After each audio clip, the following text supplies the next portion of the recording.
Good morning. Yep, sorry. Yeah, definitely morning. Yep.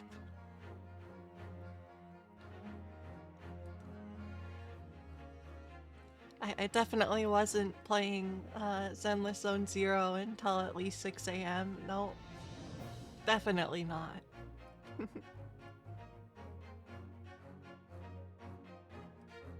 But yeah, sorry I'm late. What is a normal sleep? What is sleep schedule? If anyone knows, let me know. Um, it might be something useful to learn. Uh, but yeah,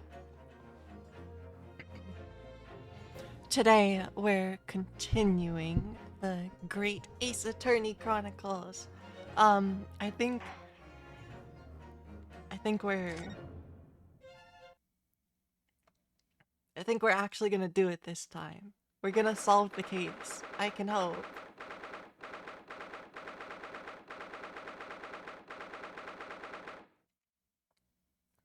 Sorry, one sec.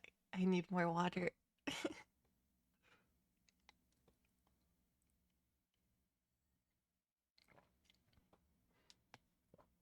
I even have like the giant glass of water.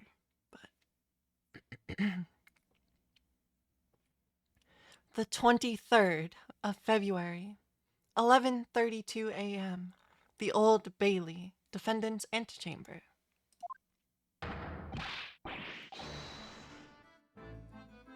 Okay, Soseki. Why are you, yeah, he is the first character. Of course he's the first character we're voicing. Okay, one moment. Gotta prepare myself for this one.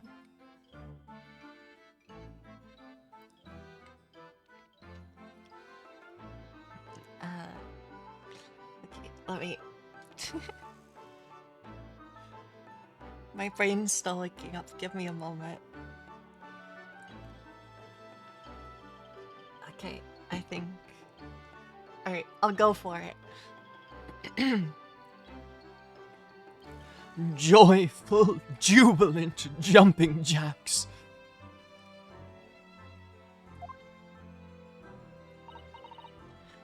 Oh, Mr. Natsume, I'm so pleased for you. Locum student Mr. Naruhodo Esquire, and non-locum judicial assistant Miss Mikotaba Esquiress. Now, finally, at long last, there can be proof. Proof that I'm innocent, and proof that my tea is innocent.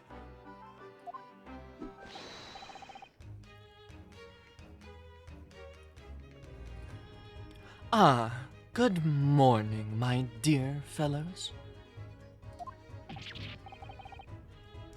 Ah, Sherlock Holmes. Sholmes.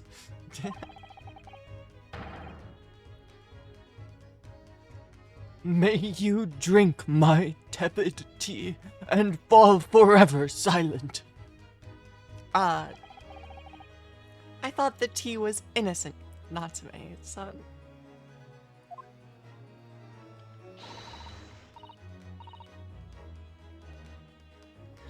Oh, oh, Mr. Sholmes, you came. How wonderful. We'll get Susato's voice right at some point soon. Please, save your derision. I know what you're all thinking.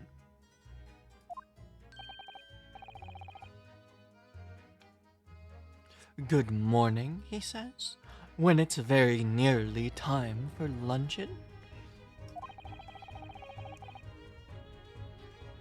Your scorn is clearly written. Your scorn is written clearly across your faces. Nobody said or thought anything of the sort.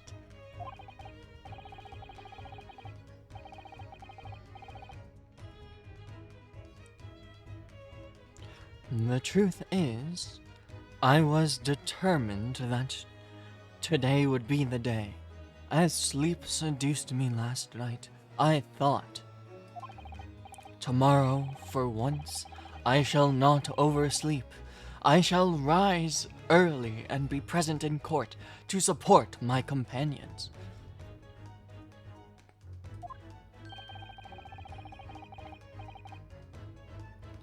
Such spirited determination has a beauty all of its own, does it not? Oh, yes. And then I began to muse on the subject. Why do people oversleep? I queried. Why, time after time, do they make the same fool? Shelves! You don't need to rub it in, Shelves! I know what I'm doing! Oh, sorry,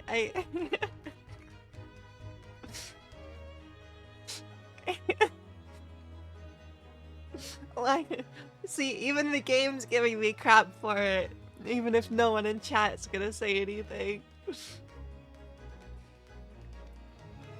Okay, let me try that one again.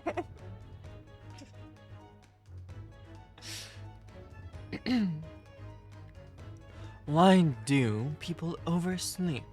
I queried. Why, time after time, do they make the same foolish blunder?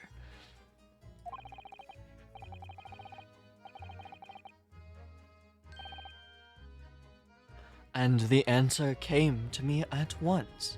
It's so delightfully simple. People oversleep because they sleep.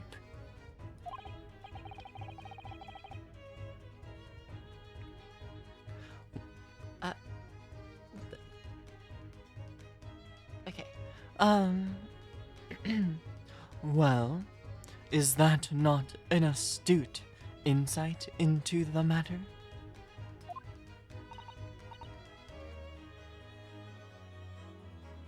Oh, yes.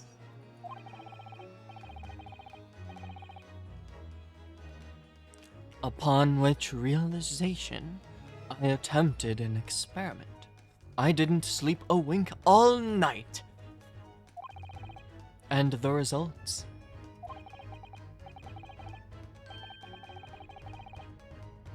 By first light, I was exhausted and began to be assailed by fits of drowsiness. Shocking.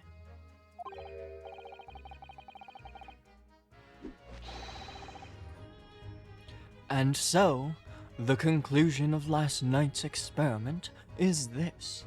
A good night's sleep is quite simply essential. Yes, I think most of us probably knew that already. Not me. I don't know that.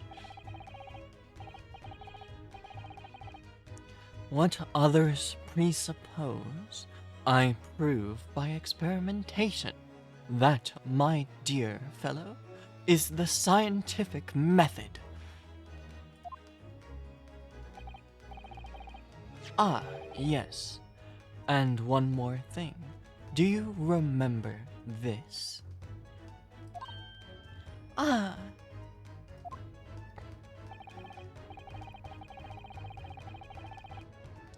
Yes, of course. It's the poison that Miss Green was about to drink at the hospital yesterday. Oh, you didn't manage to... It was a laborious task, as the bottle was near empty, but such inconveniences do not hinder Sholmes. He's speaking in the third person now.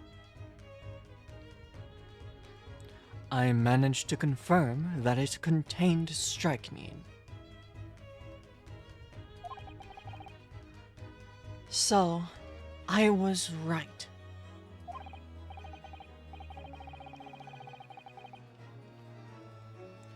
Perhaps, though of course, such circumstantial evidence doesn't prove Miss Green's guilt.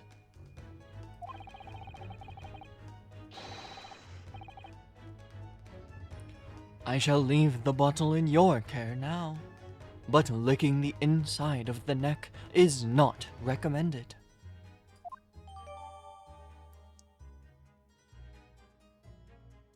The bottle of poison's been entered into the court record. Ah, could I have a word? Oh, Gregson, how good of you to come. Forget it. Excuse me. wait a minute, Inspector.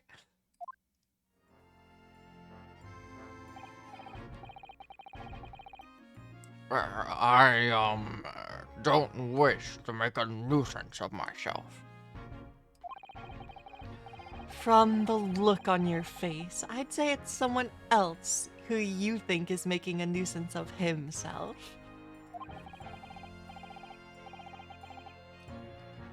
My dear Inspector, please speak freely. Pretend that I'm not here. Believe me, if I could do that, life would be a whole lot simpler for me. Do you have the results, Inspector, of the investigation of Mr. Shamspeare's room? Not yet. Shouldn't be long though now.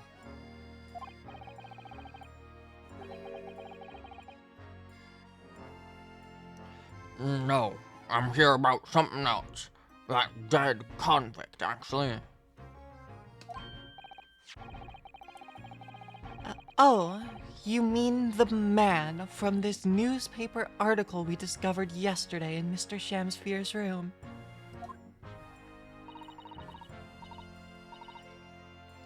A man by the name of... yes, Selden. I went through the archives at the yard and dug out the fellow's file. There's something in there that, well, caught my eye. Something caught your eye? What, Inspector? What? Copied out the relevant parts for you, so you can read it yourselves. Thank you. Thank you. Thank you, Gregson. These documents include the details that were in the newspaper cutting we found in Mr. Shamspeare's room. I'll rearrange everything in the court record so we don't have duplicate information.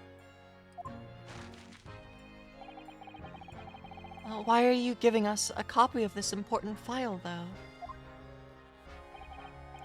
Well, you're the ones who turned up the clue in the first place, aren't you? I'm just making sure things get handled in the proper fashion. Oh, Scotland Yard's workings are so wonderful.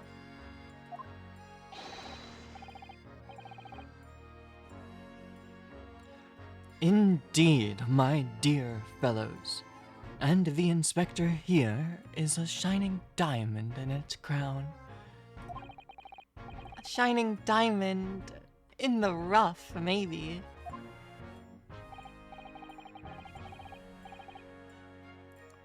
Look, I just don't want to be beholden to a lawyer, that's all.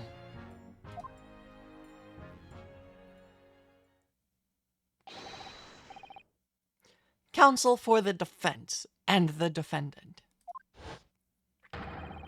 Court proceedings are about to resume. Make your way into the courtroom at once. Well, I shall leave you then. I'll be listening with interest from the public gallery, not nodding off at all. Certainly not. Thank you, Mr. Sholmes.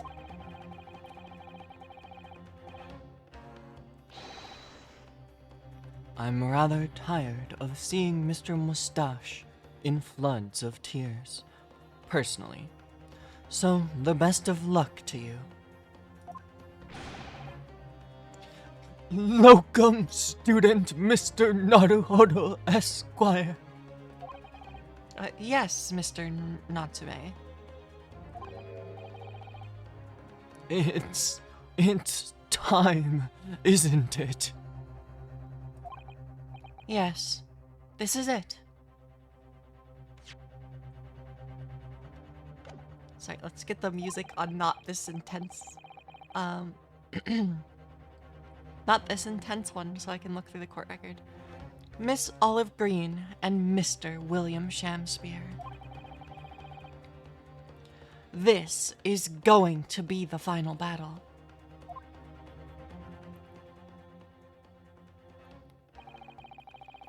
I won't really have saved Soseki-san until I've exposed the whole truth of everything that's been going on.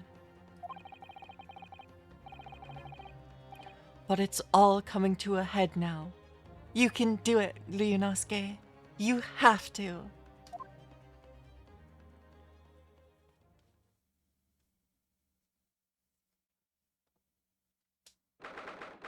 February 23rd, 12:30 p.m. The Old Bailey courtroom.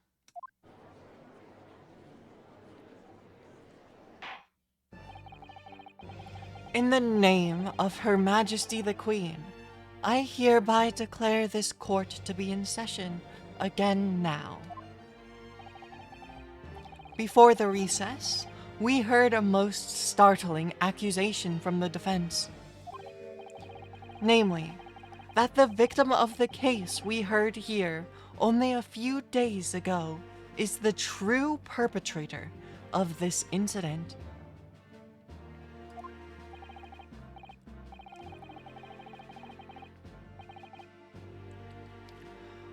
A reckless, rash, and prejudiced charge of wrongdoing, in my opinion, my lord.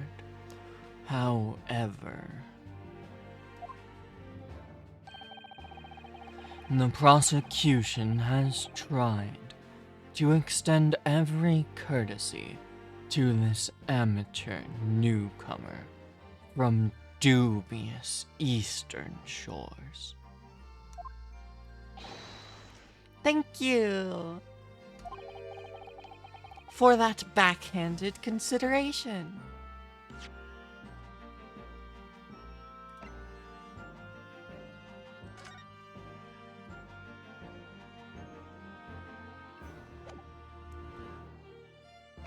We have new evidence to consider.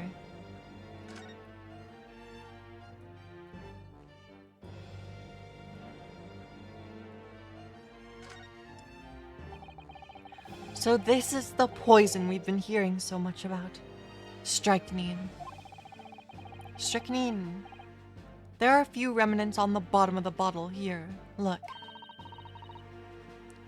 You mustn't be tempted to try it. Of course not. As long as we don't lose this trial. Ryunosuke, no! No. Even if we lose the trial. No. We mustn't lose the trial in the first place, Mr. Naruhodo. Make up your mind, Susato-san.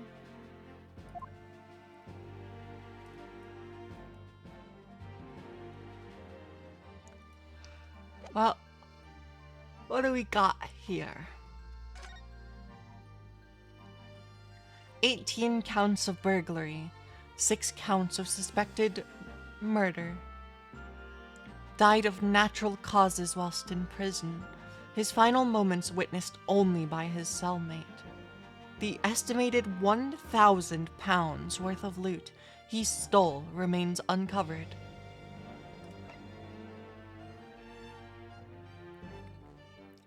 Manchester's Strangeways prison announced the death of convicted murderer and burglar, Selden, by natural causes in the early hours of the morning. He had been suffering with a fever since the end of October, altered by the shouts of his fellow cellmate. Alerted by the shouts of his fellow cellmate, medical staff arrived to help find him already dead before his capital punishment could be carried out.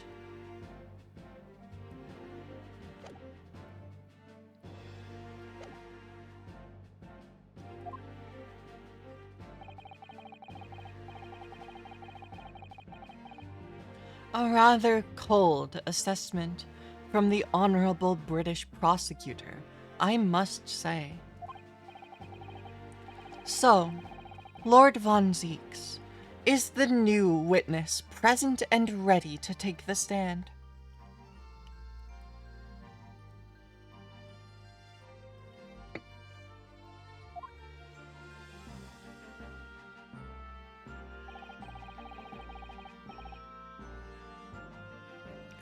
Ready and waiting in the witness's antechamber, my lord. Very well. Bailiff, bring the witnesses in.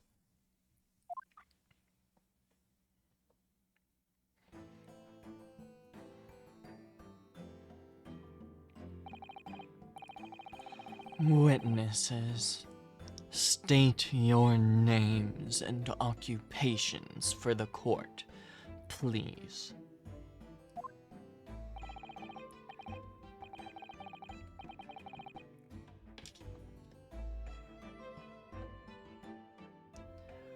William Shamspeare, my liege. For mine occupation, I can say only that I be a tragic victim to be pitied.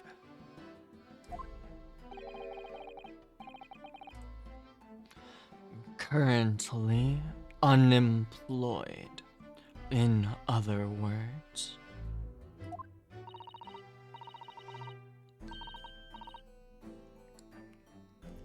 I'm Olive Green. I'm a fledgling artist. Well, no. Not a fledgling, really. A hopeless failure who's too weak-spirited to admit she has no talent, I suppose.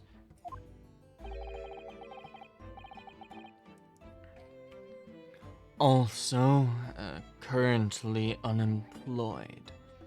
In other words.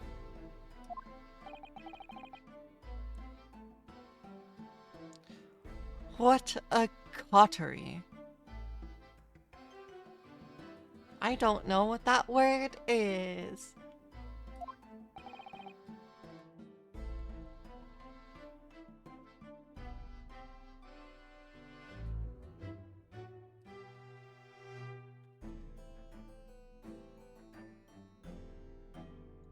A small group of people with shared interests or tastes, especially one that is exclusive of other people.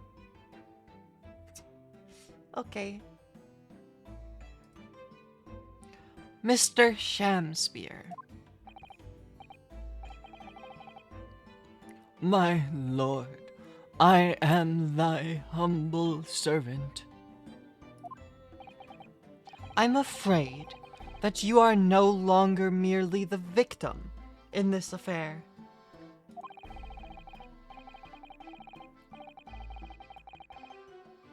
The possibility has been raised that you are in fact the assailant, intent on taking the life of your fellow lodger.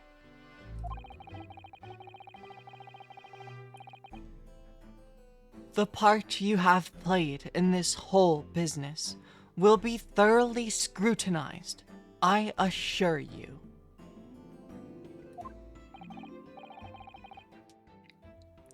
I would, for naught else, my lord. And Miss Green. Yes.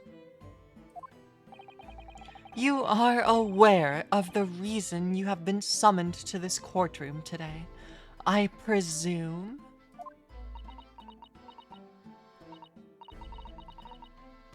Yes, the officer did explain.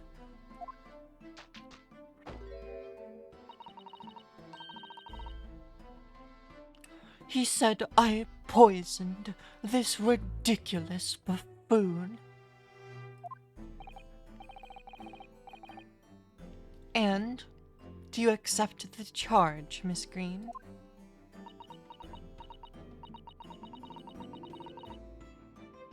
I don't know anything about any poisoning. And I don't know anything about this man.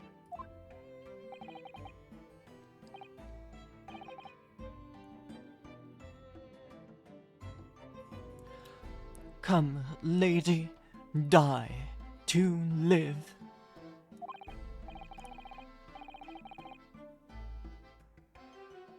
Verily, I know not thy prickly pea-pigmented personage.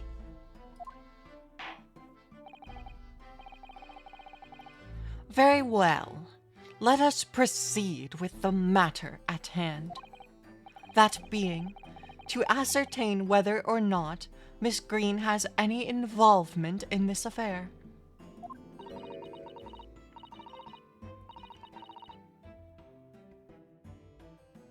It's all very strange indeed.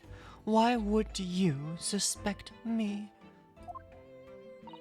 I barely ever go to the East End anyway. It so happens that I passed by that neighborhood 6 days ago, but that's all.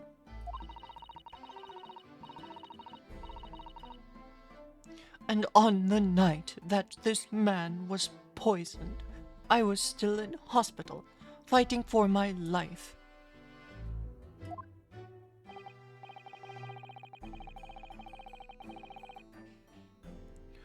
Yes, having been unfortunately caught. Excuse me. Okay. I'll try that one again.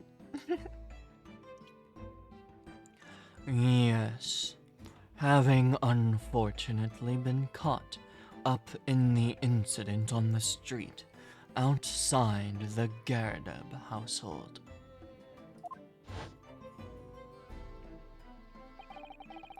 An incident that rendered you unconscious for some 3 days.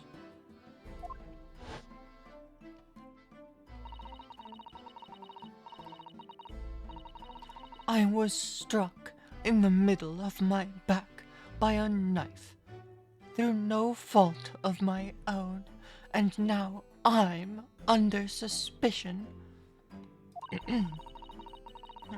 Excuse me.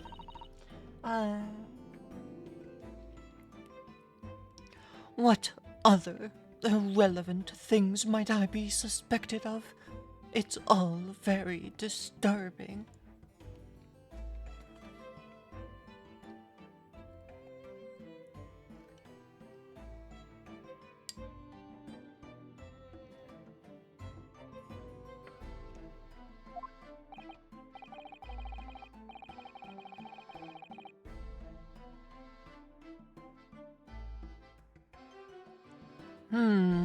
Your energies may be better spent worrying about random knife attacks, I feel, Miss Green. At this point in time,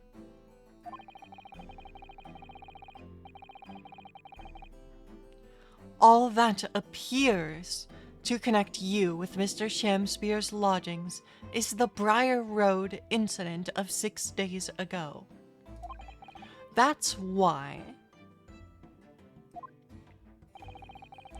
we would like you to testify formally now about exactly what happened. Oh no.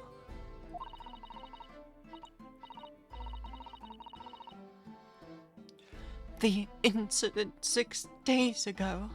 You you mean you want me to relive that awful accident? Unfortunately, yes.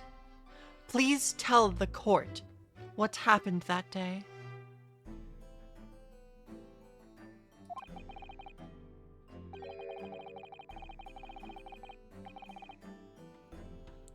And of course, we will be interested to hear from you about your movements that day too, Mr. Shamspear.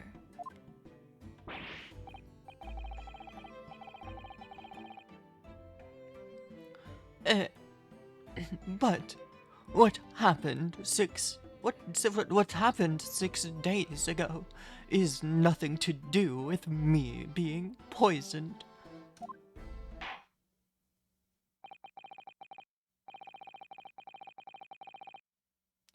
Let us proceed then. The witnesses will present their formal testimony to the court on the subject of the incident that took place on Briar Road the evening of the 17th of February.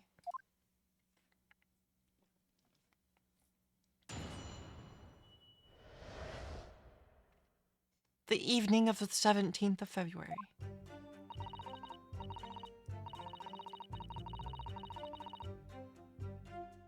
It was 6 days ago, at about 5 p.m. I was walking along in the snow when I was suddenly stabbed in the back.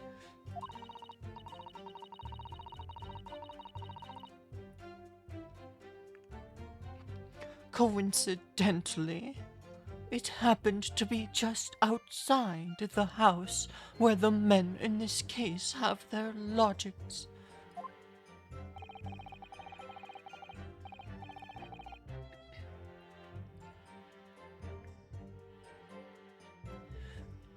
I was at the tavern on the eve of which thou speakest, for I had bespoke my supper.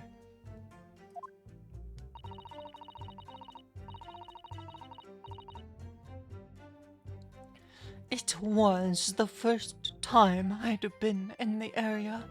I had a little matter to attend to, that's all. Anyway, I was admitted straight to the hospital, so I knew nothing about all of this business.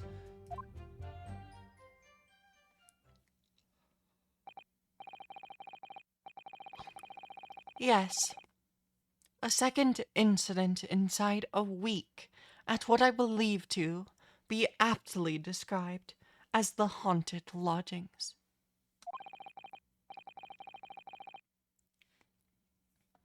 One can only presume this is a most unfortunate coincidence.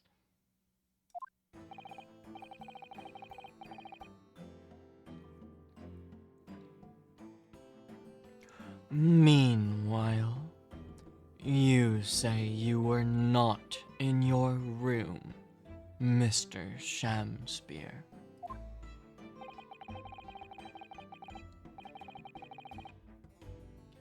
'Twas the following morn, when I did awaken, that I learned of the dire events.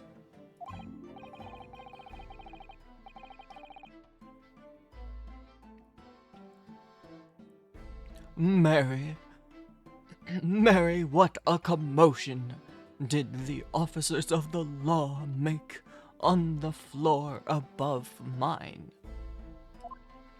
Sorry, his voice is all over the place right now. My brain's not working. When Soseki-san was arrested on suspicion of attempted murder.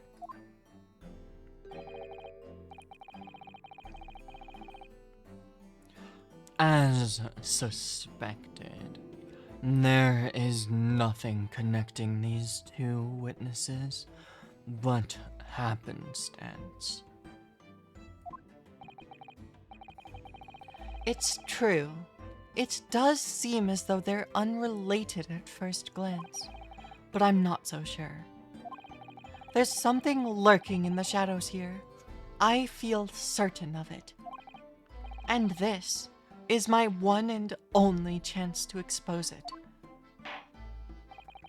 Counsel, you may now cross-examine these two witnesses if you wish. Yes, my lord.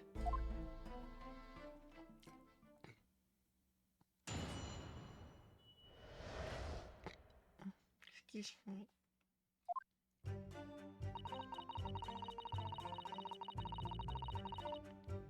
Hold it!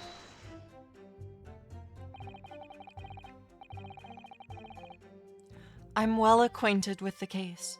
I'm sorry you had to go through that. It was awful. I still can't believe I was unconscious for so long.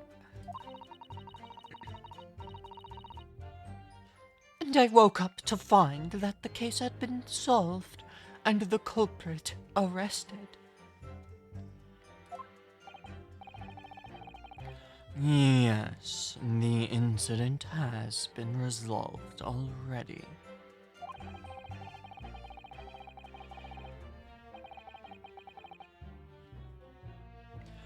Perhaps it would help you to consider it a bad dream that ended with your awakening and should now be forgotten.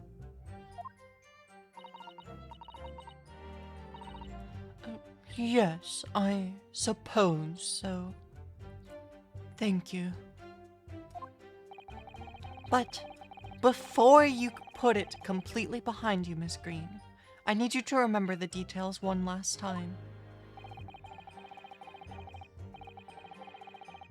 You must tell the court exactly what happened that day for us to arrive at the truth about this new case.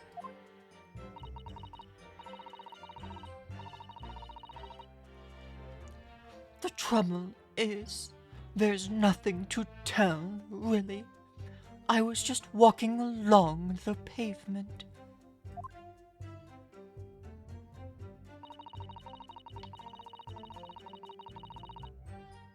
Hold it! What were you doing there that day, though? What do you mean?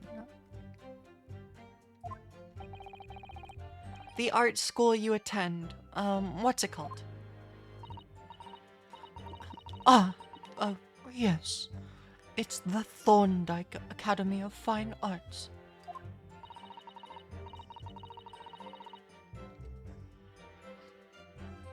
According to Mr. Sholmes, that's just in the vicinity of Brixton Road.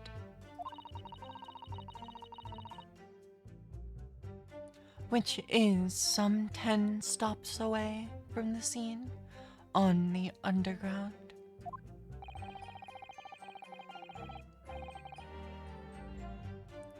I believe you also mentioned before that you live on Brixton Road. Isn't that right? So why then would you have been walking along Briar Road in the middle of the East End? Well, it's because, yes, of course. I thought it might make a nice picture.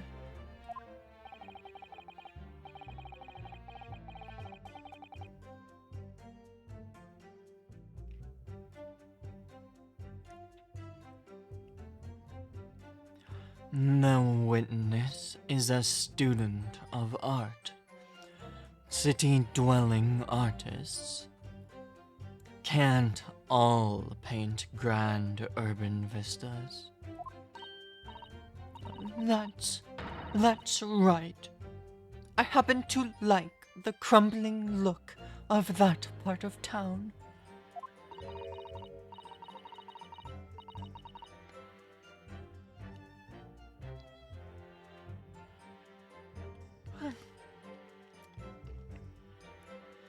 Perhaps quaint would have been a less grating term. The point is, she's definitely hiding something.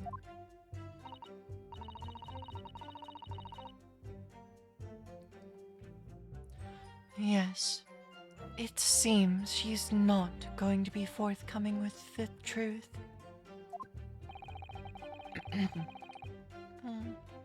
If she's trying to hide why she was there that evening, it must mean there's a reason for her not wanting us to know. That's the key.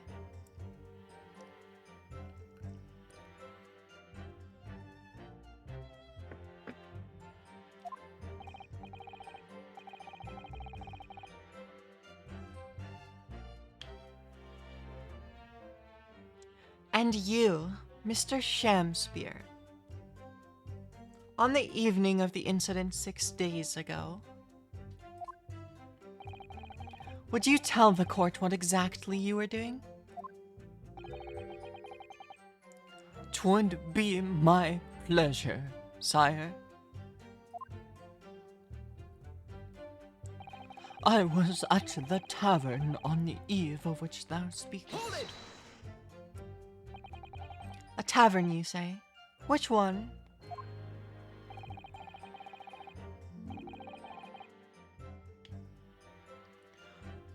"'Twas the Slug and Salad, where I did tarry. 'Tis a jewel in the East End."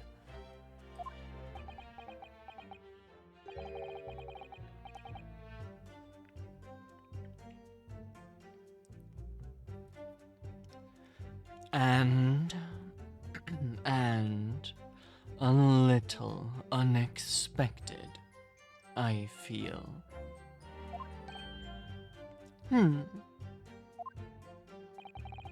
What do you mean, Lord Von Zieks?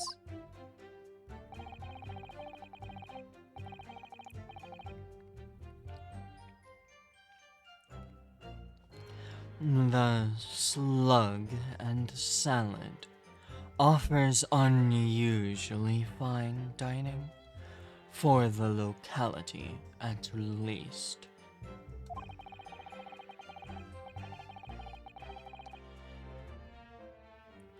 Not an establishment you'd expect to be patronized by a man with not even a crumb of bread in his room.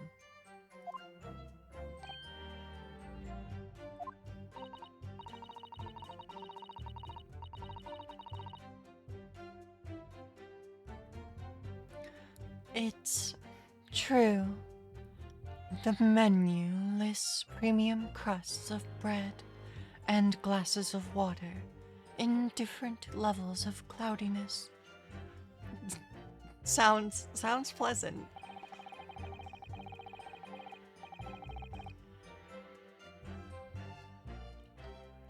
I would have expected Grub's grubbery in the local vicinity to be more appropriate for your means.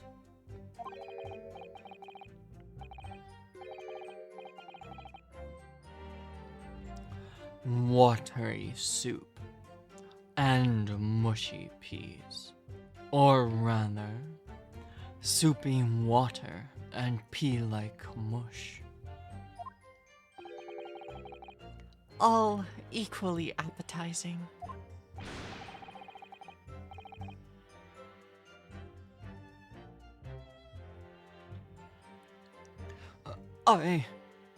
I just wanted to try some water in a different pub for once.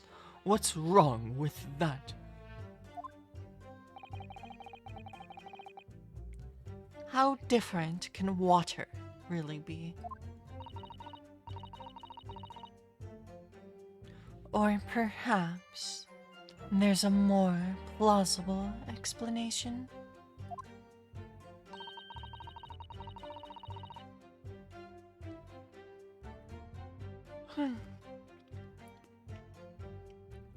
a specific reason why he had to go to that particular establishment. Agreed. The fact that on that day of all days, he dined at a place he probably wouldn't normally, it does stand out. So Mr. Shamspear's own actions on the day of the incident 6 days ago were slightly suspicious. I wonder if we have some evidence that can explain those actions.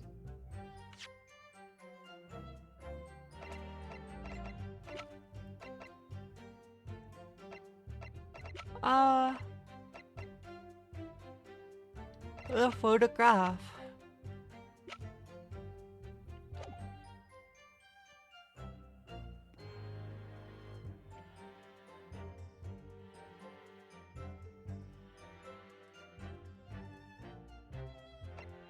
No, that's jumping a few steps ahead. We could present the letter that was found in his room.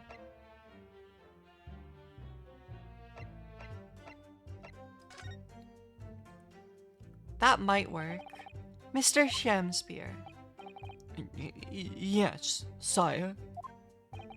On the day in question, is it not the case that you visited the Slug and Salad, a place you don't normally patronize, for a very particular reason? I don't know what you're talking about. Pray, if thou hast some purpose, speakest. Very well. I will present the court with evidence. Evidence that explains why you had to be at the Slug and Salad that day. Take that! Oh, good Horatio. There are more things in heaven and earth than are dreamt of in your philosophy. Horatio? I believe it's a line from Shakespeare's play, Hamlet, Mr. Naruhodo.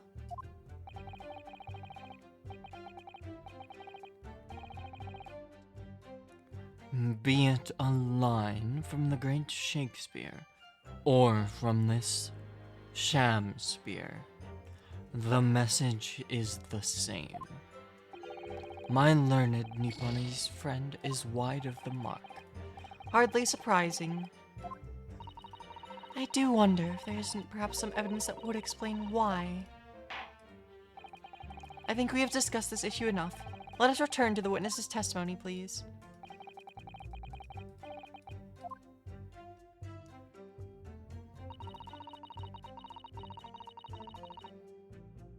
Hold it! What little matter, Miss Green? Please elaborate. It was nothing, really. It's not worth mentioning. If you remember, he mentioned it to us yesterday at the hospital. Ah. It was related to the card you were holding.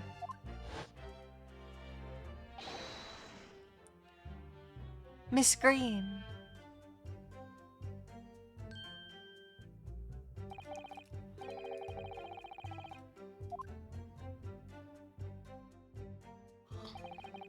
From memory, I believe the card contained a note that read, "I have information regarding the death of Duncan Ross." What does that matter? This has nothing to do with Duncan. Excuse me. Mr. Shamspear, do you have something to share with the court?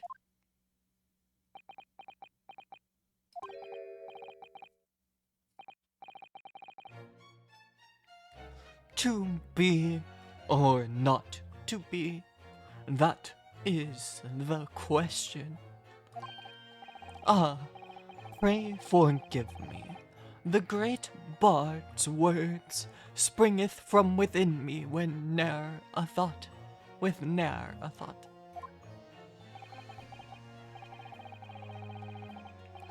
Don't tell me. It's because you're possessed by Shakespeare's spirit, right? Hearing Miss Green's words a moment ago seemed to make you think of something. Something of relevance, perhaps?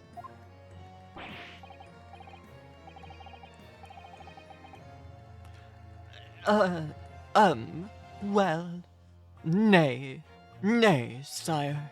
'Twas nothing at all. Presumably you know the name, though. Mr. Duncan Ross, I mean. After all, you were both lodgers in the same house.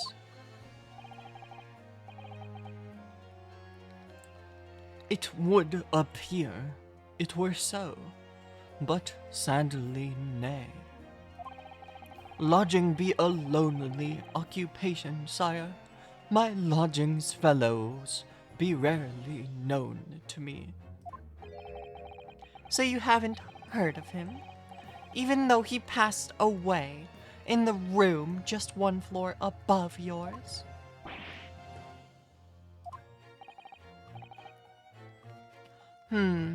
Miss Green. Me, my lord, have I done something wrong? The card that was mentioned before, containing the note, do you have it on your person? I do, yes, but I don't need it anymore. In fact, I should throw it away, really. Before you dispose of it, the court will take it as evidence, please. Here we go. Of course, that's what links Mr. Shamspeare and Mrs. Green. It's Duncan Ross. Now, continue with your testimony, please.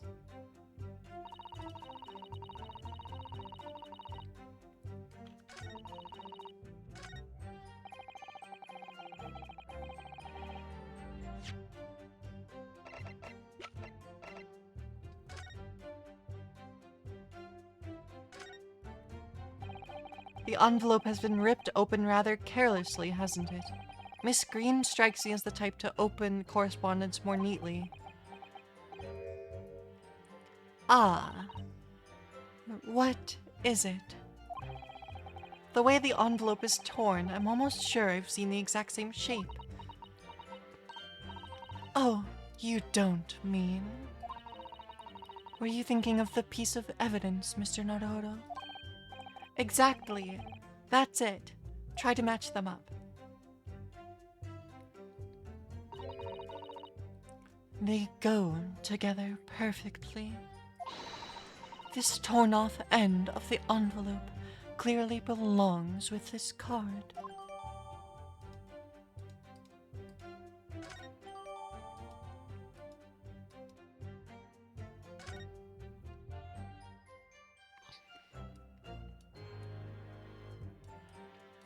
Well,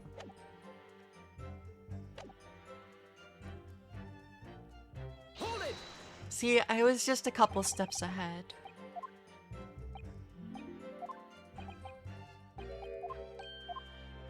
Just a few steps ahead.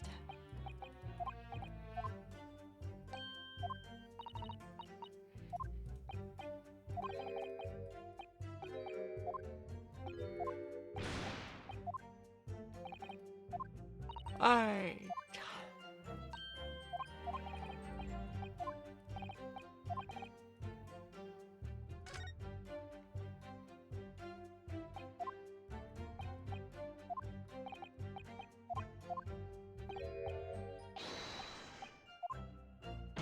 Here we go.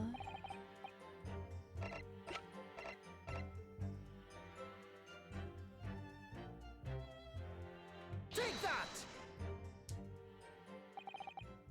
I believe this card reveals the answer. Good lord! Miss Green's card, you mean? That's right, my lord. It reads, I have information regarding the death of Duncan Ross.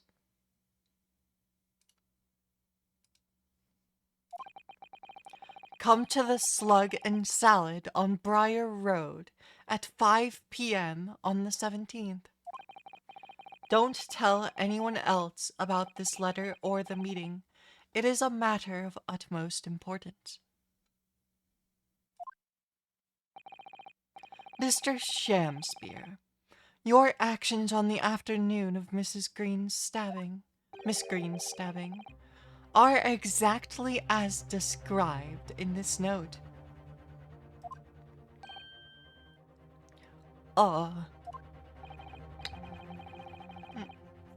Personally, I find it hard to believe that's a coincidence.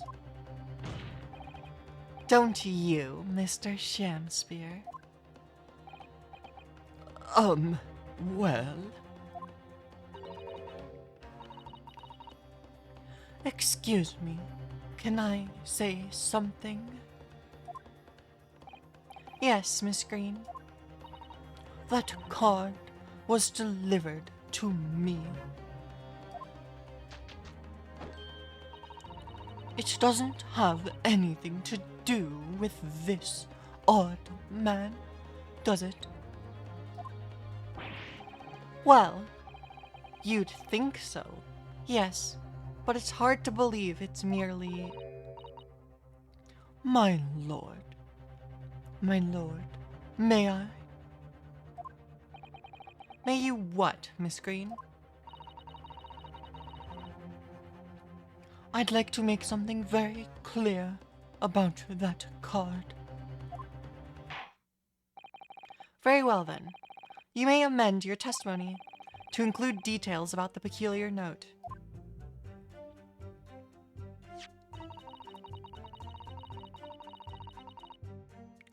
This note was delivered to me at my address. It's nothing to do with the odd man next to me here. Hold it! I think you said that you received it the day before the incident, didn't you? Yes. Yes, that's right.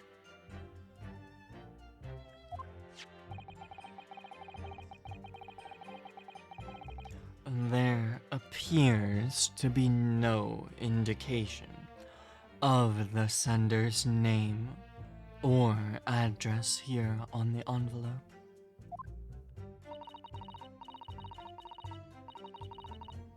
It was in my letterbox, and that's all I know. I'm afraid I've no idea who sent it. I have information regarding the death of Duncan Ross. Who is this Duncan Ross, please? A friend of mine. He attended the same art school I do. He passed away in a tragic accident a month ago now, though. I wasn't sure what to make of that note, to be honest, but in the end, I decided to go. So you found out what the information was? No, of course I didn't. You're not thinking straight.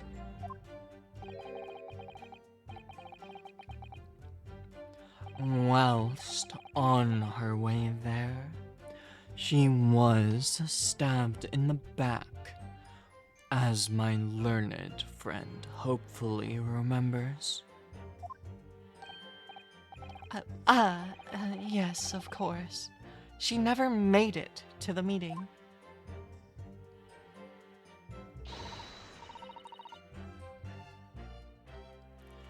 Oh, Mr. Naruhodo. You pursued Mr. Shamspear wonderfully there. It's worked out well, hasn't it? We have a new clue at last. Alright, Now I need to pull off a really insightful objection somewhere. Well, as you've managed to expose this promising new angle, I wonder if you should perhaps try to develop that. Ah, yes, of course. And yelling out objections isn't necessarily the best way to do that, I suppose.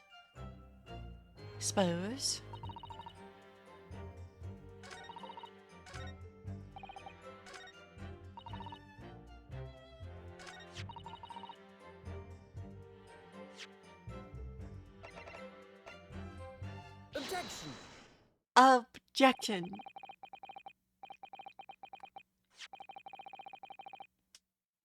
The day before the incident, exactly 1 week ago, now, this note was delivered to your address. And upon carrying out the instructions in the note, you found yourself in hospital. Yes, I did. It's terrible, everything that's happened to me. Yes, it is terrible. If it's all true, that is. What do you mean? Miss Green, have a look at this, please. It's the torn off end of an envelope. Oh, is it? And it so happens that it fits together perfectly with the envelope of the note you received. Where did you find that? In Mr. Shamspeare's room.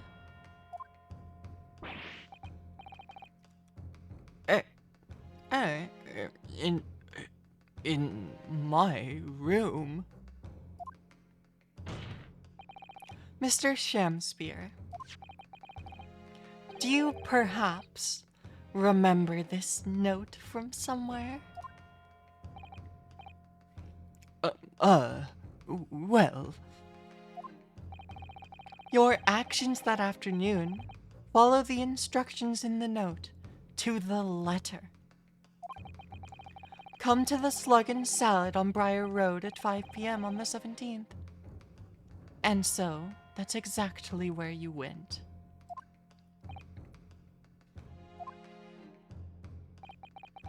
Let me ask you again, Mr. Shamspeare. You already knew about this note, didn't you? And you, Miss Green. What did I do?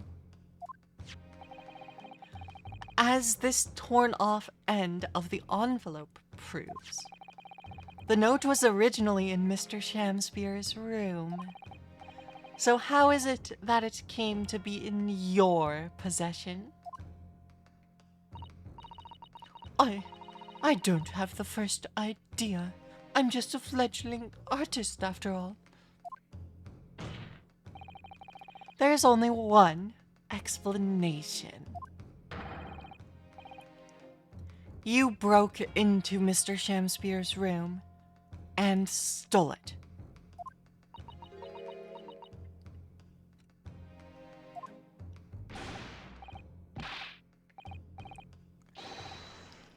you did what? Sorry. Thou hast what? You broke.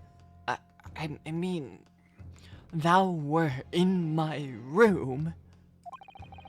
What on earth do you want with me?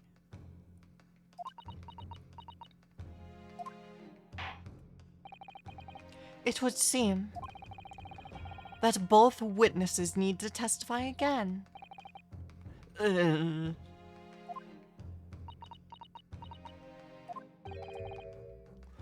Miss Green. Yes.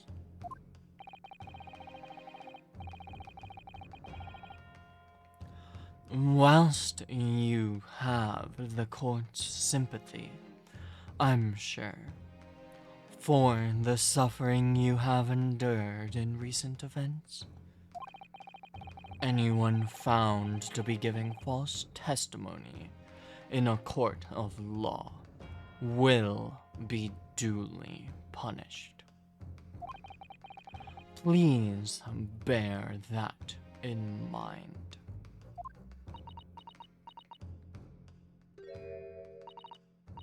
Yes, I know. Very well then, witnesses. You will give formal testimony again now. On the subject of this curious anomaly regarding the note Miss Green claims to have received.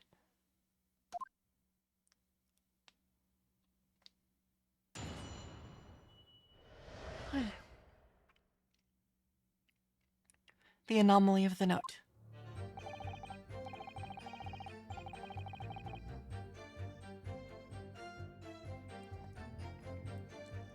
I do remember now. 'Twas a week ago, peradventure, that the note was delivered unto me.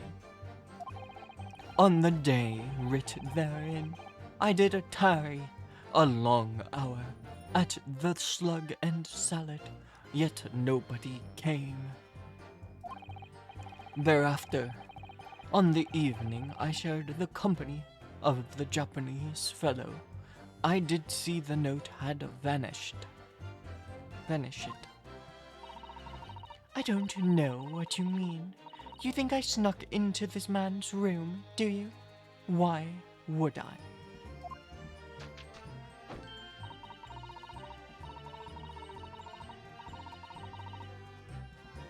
I can point out the villain here. And as for that torn off piece of the envelope, I don't know anything about it.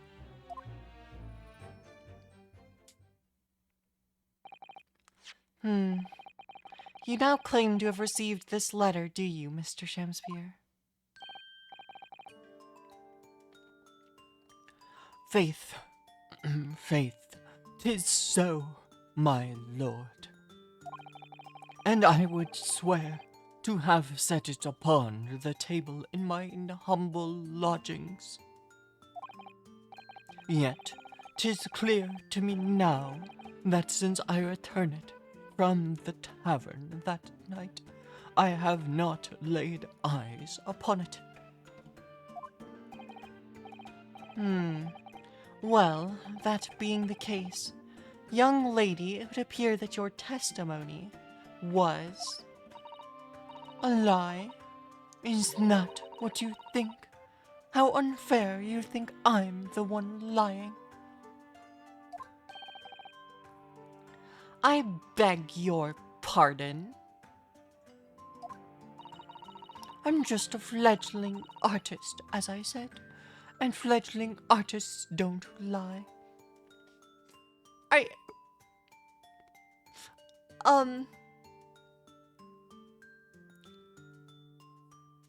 You know, for that statement, I'm gonna go with that one doesn't check out. That has no bearing on anything. That note was delivered to me at my address. Besides,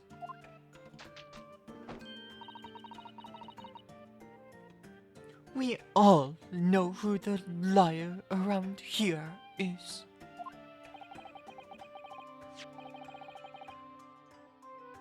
If that's true, Miss Green, how do you explain the facts?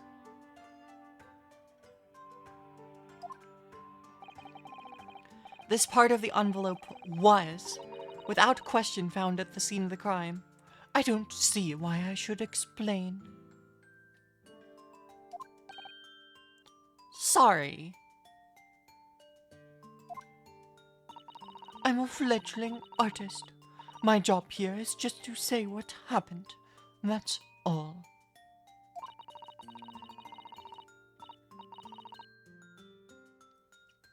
It's your job to give the explanations and the proofs. You, the fledgling lawyer. The fledgling will do his best.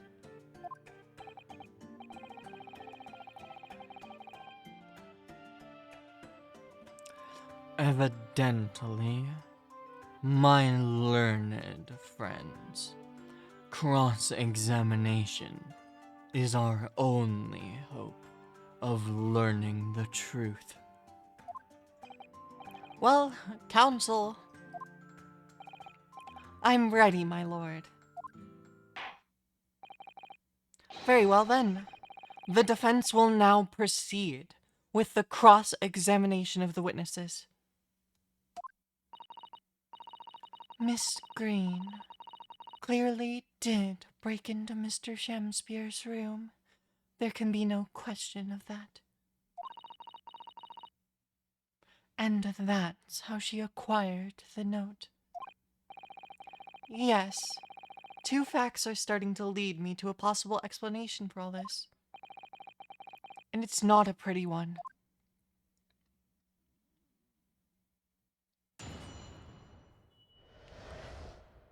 The anomaly of the note.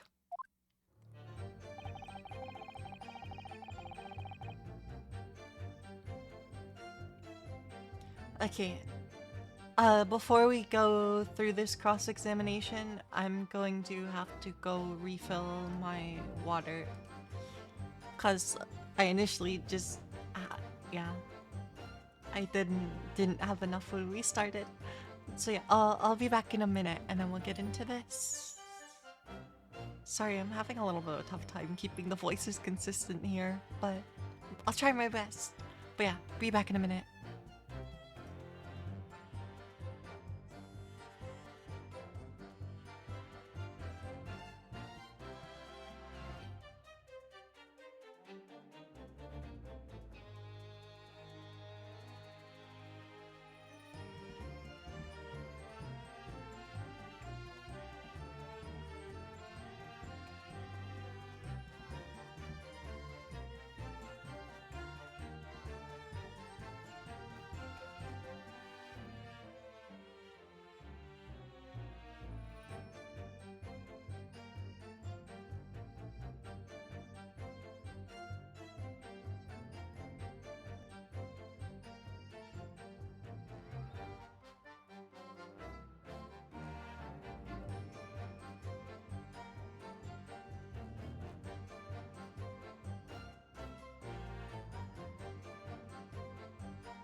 Okay, I have returned with more water. That means we'll be all set.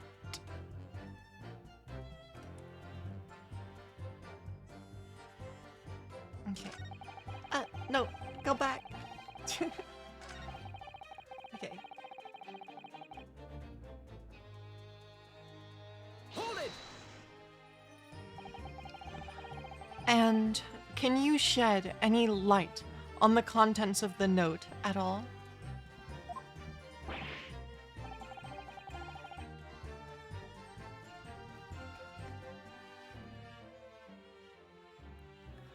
Nay. Nay, sire. 'Tis as strange to me as a foreign tongue.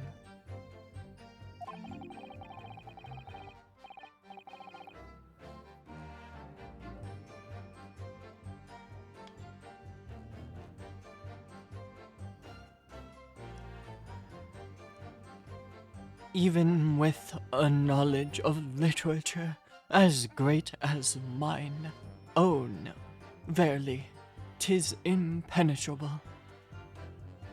Hold on 1 second. I gotta adjust my headset. My headphones. Headphones. 1 sec.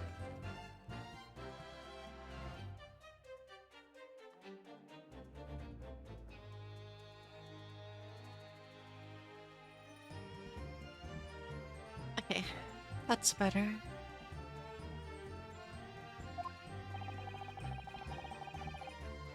But Mr. Duncan Ross had lodgings in the same household as you. In effect, he was your neighbor, so surely you knew of him, didn't you?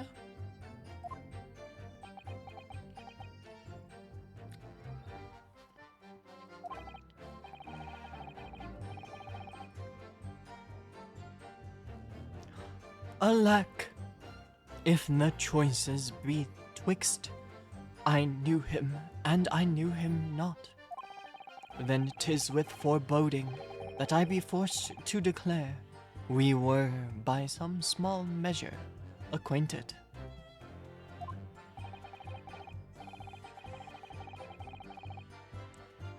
Despite your claims, though, you followed the note's instructions and went to the slug and salad.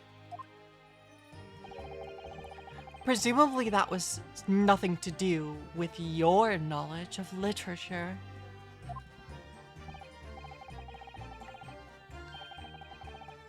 Mary, Mary, naught will have the better of me, sire, save for the lure of curiosity.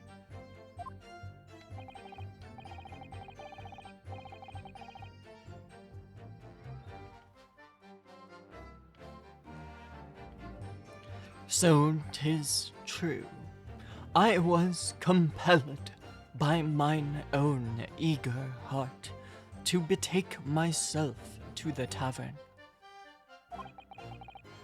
Yet in the end, my curiosity was not sated.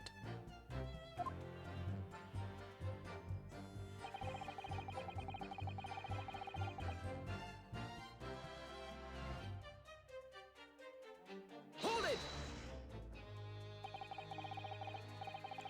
So, even after waiting for an hour, nobody appeared.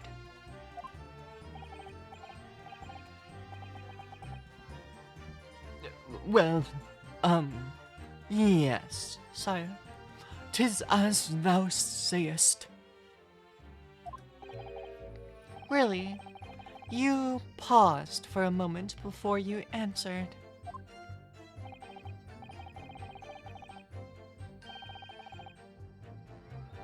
In truth, when thou asked whether nobody appeared, I did suddenly recall.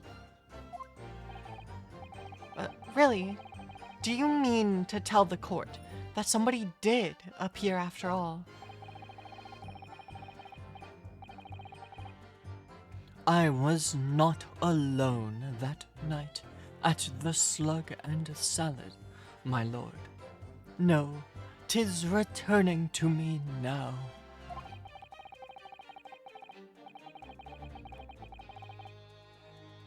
I did treat my lips to an almost clear water, and mine innards to a premium crust of bread.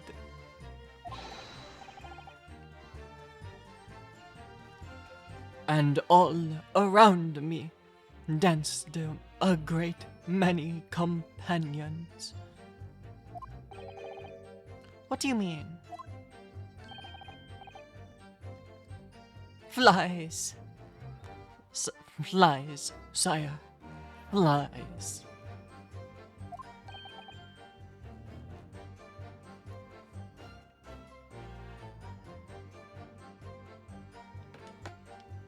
Good lord.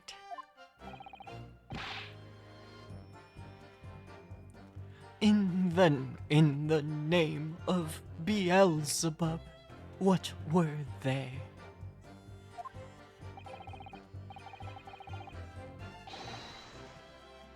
Fairies, perchance, from a midsummer night's dream, come to taunt me. I think they were just flies.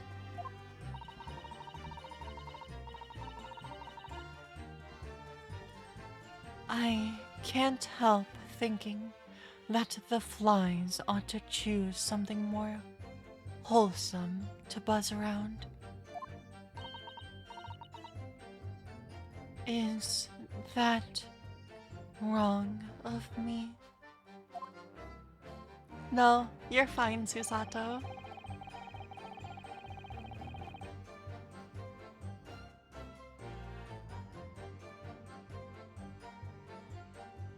Thereafter, on the evening I shared the company of the Japanese fellow, I did see the note had vanished.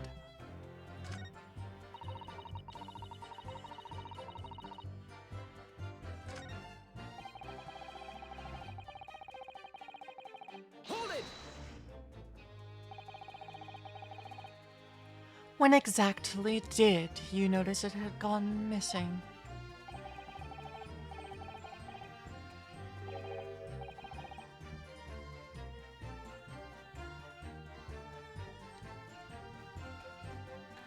Such idle thoughts ne'er occupy my mind. I am busied with greater ideas. In other words, you didn't notice. Several days passed between your outing to the tavern and Mr. Natsume's visit to your room.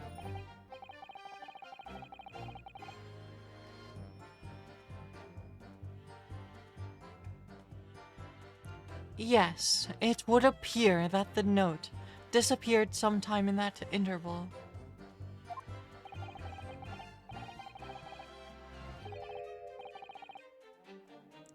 Such idle thoughts ne'er occupy my mind. I am busied with greater ideas.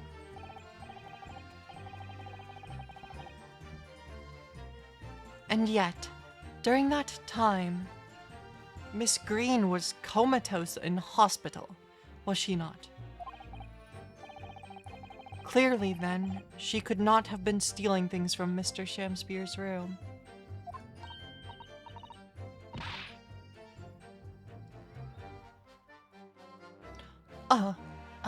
Yes. Yes, of course.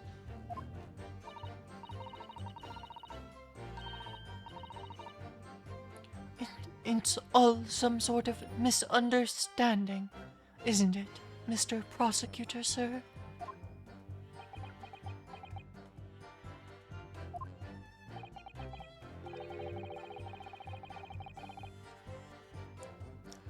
You have so far failed to give a satisfactory explanation as to how you came about the note. Uh,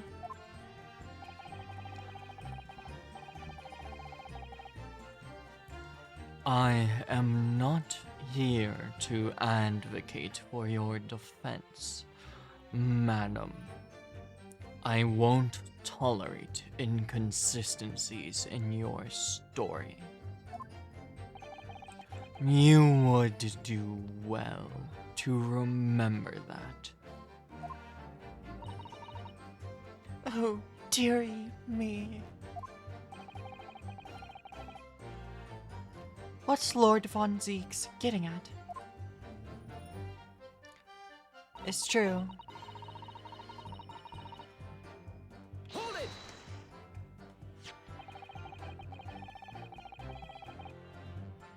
It seems that this note was actually delivered to Mr. Shamspear about 1 week ago. Oh, does it?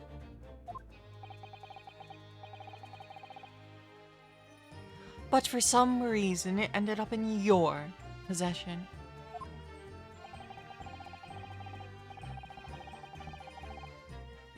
I can't think of any way that could have happened, except for you breaking into Mr. Shamspear's lodgings. Objection! But for what reason would the witness have done that?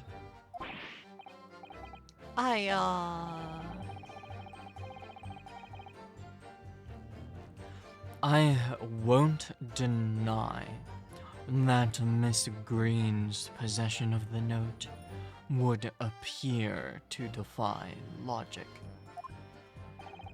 However, until and unless her involvement in this case can be proven in some other way, any further pursuit of this note is meaningless. Miss Green could only have come to be in possession of the note by stealing it from Mr. Shamspear's room. And yet, there's no obvious reason why she would have done such a thing. What if there was some other reason she broke into his lodgings, though? Yes, we should pursue that idea, Mr. Naruto. We're close now. I can feel it. We're so close to a breakthrough.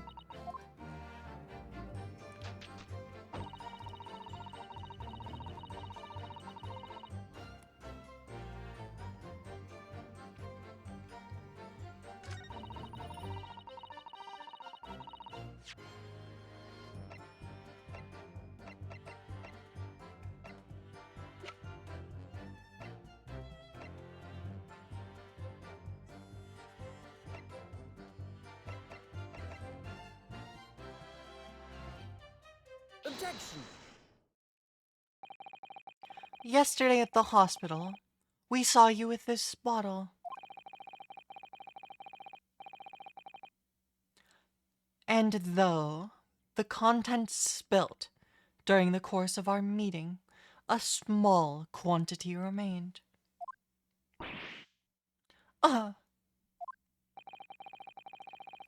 According to the defense's independent analysis, Mr. Shelm's chemistry set, the liquid that was still in the bottle was identified as strychnine. Strychnine. What? Strychnine. Strychnine. The very same poison that afflicted Mr. Shamspear.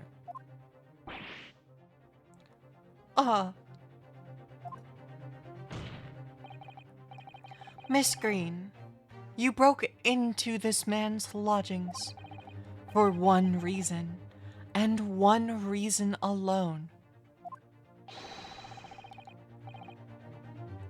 To cover the end of the pipe that feeds the gas lamp in Mr. Shamspear's room with poison.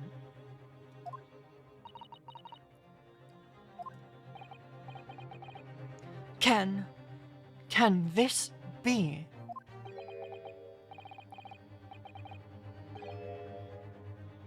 You broke into my room to... It may seem incredible to the court, but from the remaining clues, there's only one logical conclusion we can reach. The person who attempted to take Mr. Shamspeare's life with poison was you, Miss Olive Green. Oh dear, oh dear, oh dear me.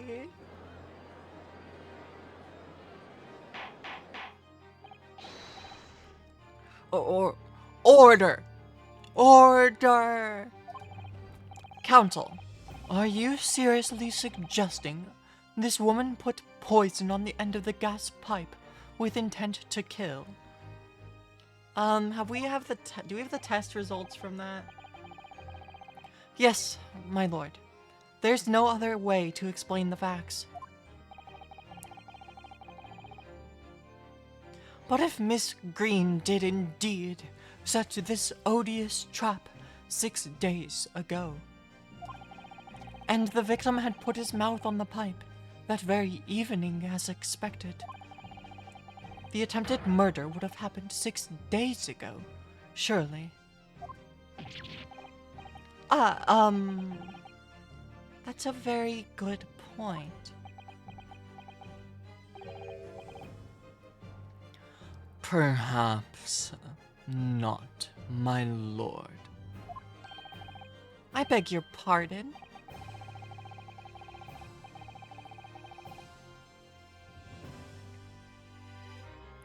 There was a significant police presence in the area that evening on account of the incident on Briar Road.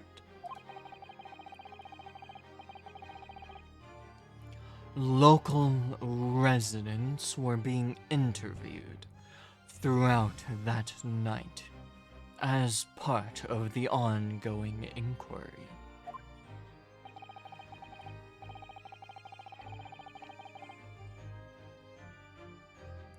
A circumspect criminal would likely have chosen not to carry out any wrongdoing at that time. Lord Von Zieks.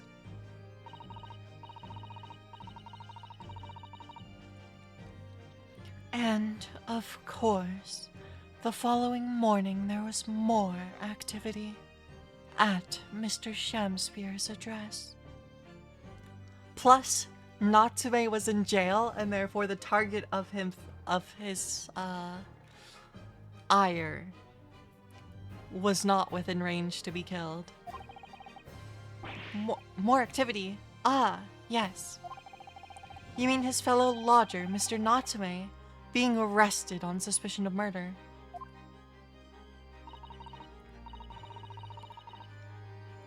That's right. And as the defense has already proposed, Mr. Shamspeare was meddling with the gas in the pipe for a very sinister reason himself.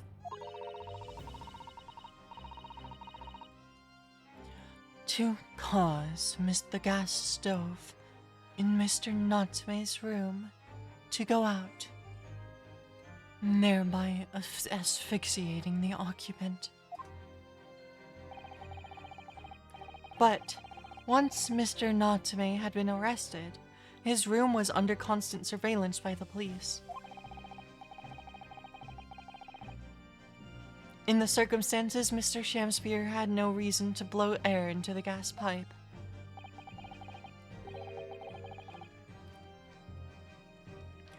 His intended victim being in a prison cell. With the need to tamper with the gas removed, the poison on the pipe lay dormant.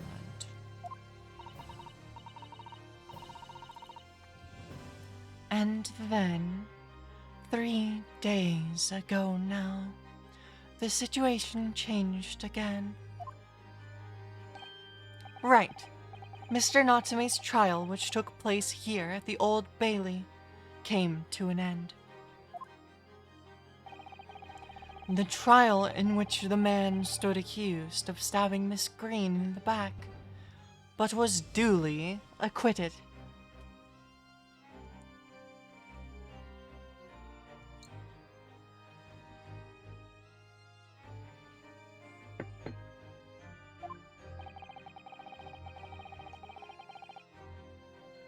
That resulted in Mr. Natsume returning to his lodgings for the first time in 2 days.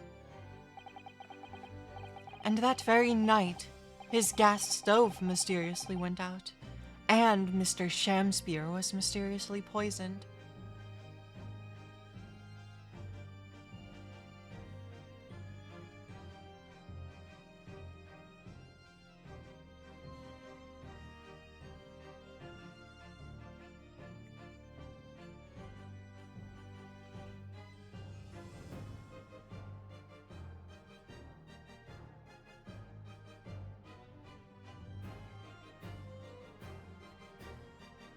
Sorry, I'm distracted.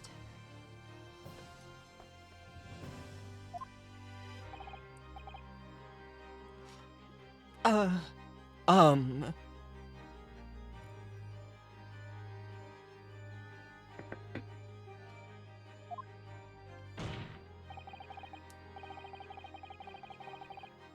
In conclusion, the poison that was present on the mouth of the gas pipe had to have been put there in the victim's room some 4 days earlier.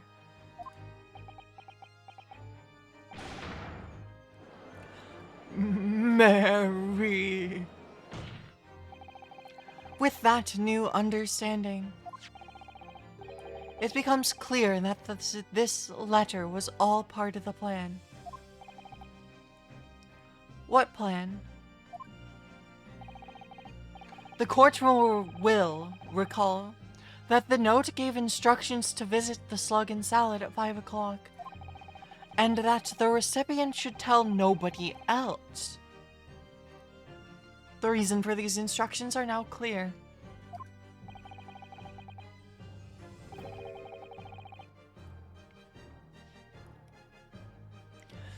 To ensure that the lodger would not be home at the stated time. To make sure I wasn't home. Exactly. While you were out, Miss Green could safely slip into your room, knowing that she wouldn't be disturbed.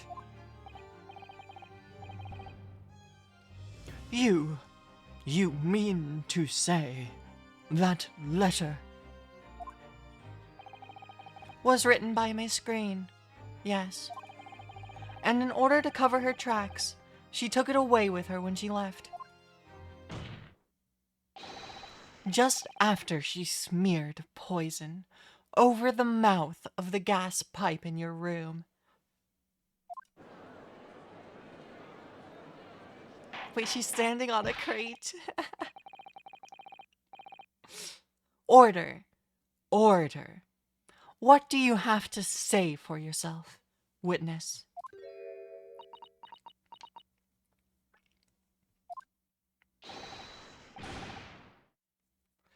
Just who are you? Why did you try to kill me? Miss Green's motive should be obvious.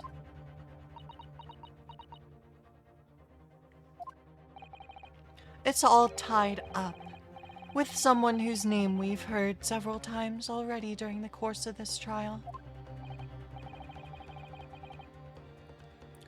So, that's what's behind all this. You will share your apparent understanding with the court, please, counsel. Which person is behind this woman's motive for the attack on the victim's life? Take that! Duncan Ross. That's right. Before the defendant, Mr. Natsume took up residence in the lodgings at Mr. Gardep's. I bit my lip. Ow. It's okay. Somebody else was renting the room. Mr. Duncan Ross.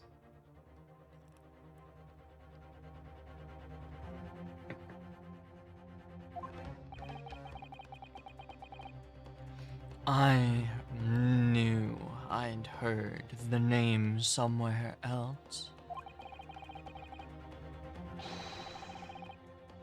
It was all over the papers a month ago, when the man died in strange circumstances at the haunted lodgings.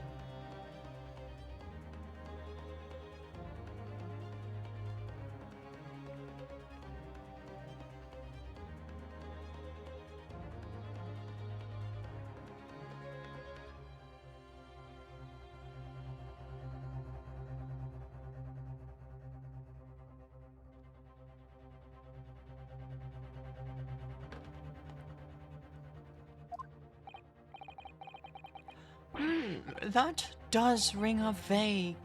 Ah, of course, yes. I remember now. The young man they claimed was strangled by the convict's curse or some such.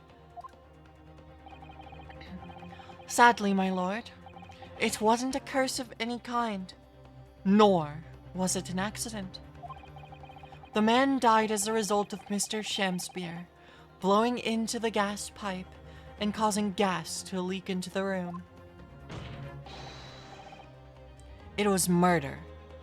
Plain and simple.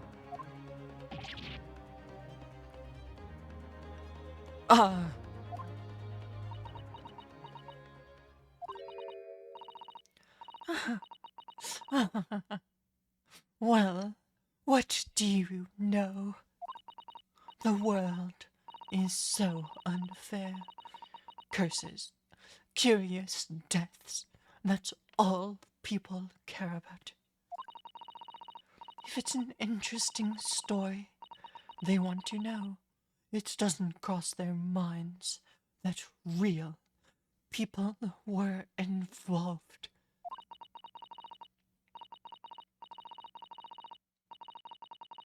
And once they're bored, just 1 month later, once the story's lost its appeal, everyone's forgotten him.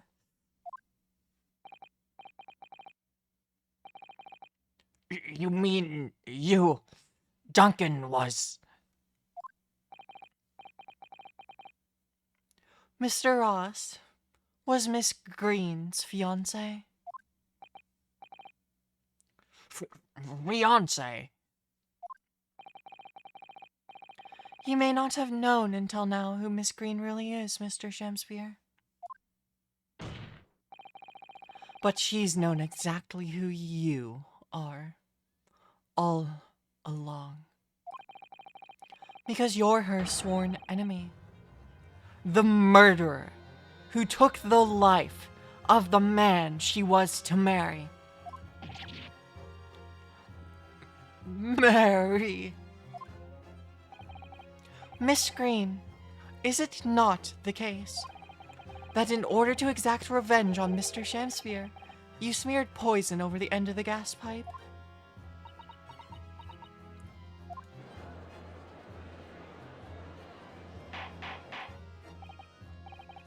This is all quite extraordinary. Am I correct in my understanding that you now accuse both parties, counsel?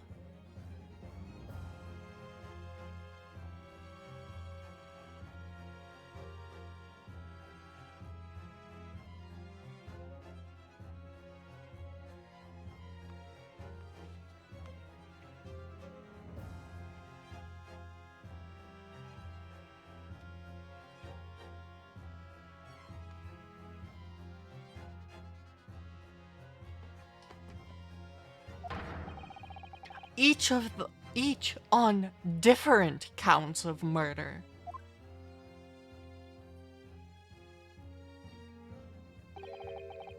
Yes, my lord. That is correct. Objection!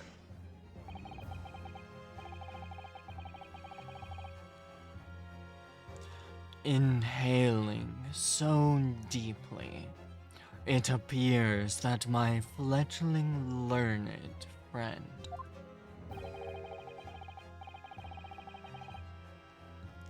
has taken in a lungful of dubious gas that's causing his judgment to be clouded. What? Why would Mr. Shamspear have wanted to kill these lodgers, as you say? You have completely failed to provide a motive to substantiate your accusation against the man. Yes. Yes, that's right, Mr. Reaper, my liege. I have been slighted. 'Tis lies, all lies. I deny every utterance.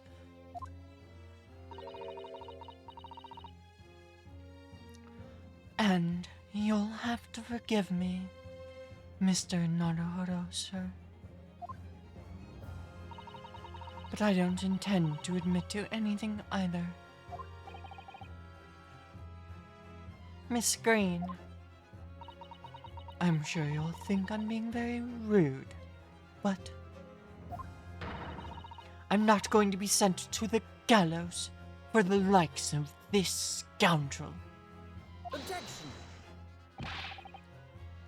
But you broke into the man's room. If you didn't do it to smear poison on the pipe, what was your reason?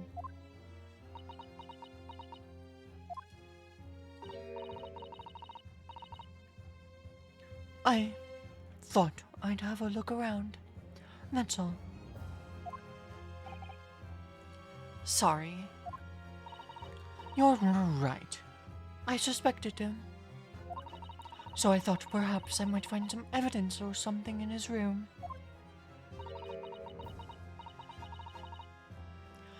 Evidence that it was him who took Duncan's life.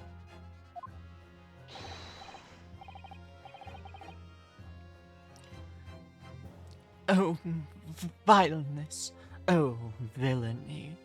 Oh, tyranny. Oh, rotundity of woman. But in any case, whene'er I leave my room, I do turn the key in the lock.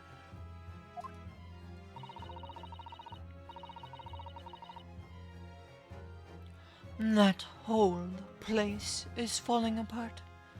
The locks on the doors are no different.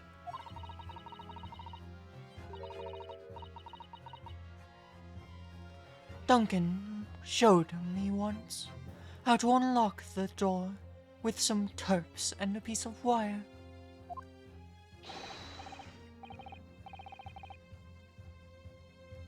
Oh, awfulness. Oh, artfulness. Oh, tyranny. Oh, profanity of woman.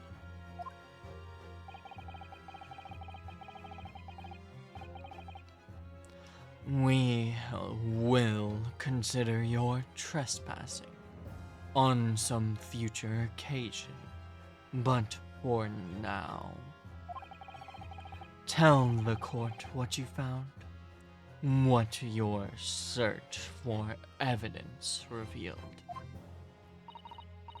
Well, I spotted the note I'd sent him, lying on the floor. When I went to pick it up, I noticed something. One of the floorboards was loose, and underneath it, I discovered a secret hiding place. Eh?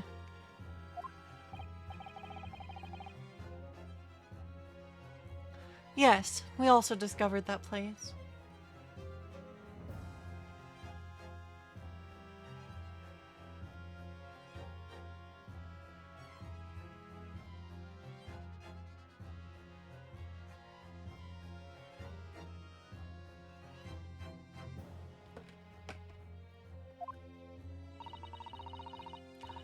Inside, we found a newspaper cutting, a photograph, and an empty tin box.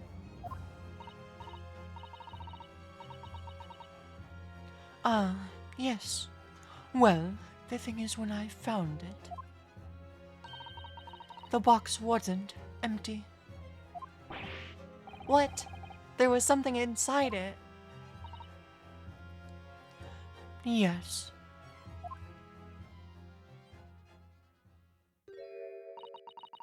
This rather nice key.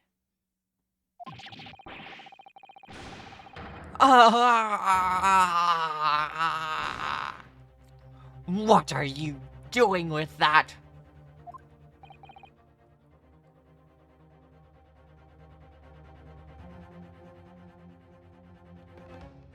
What the? Every ounce of color has drained from his face. Give it here. Give it to me. Now. It's mine. I inherited it.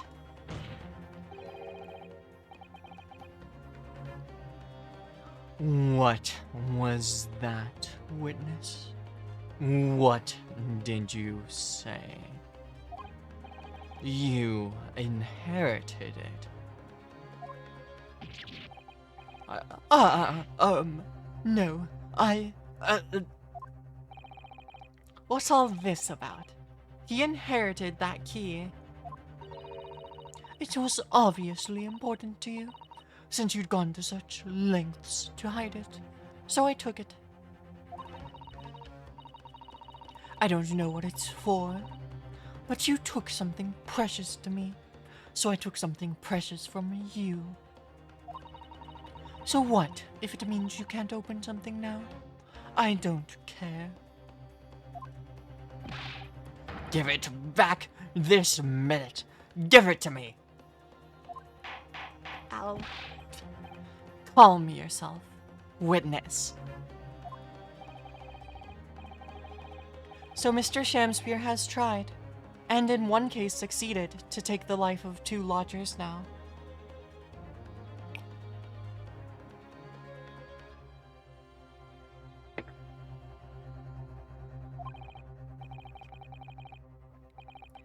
Yes, his motive to doing so is the key for everything that's happened.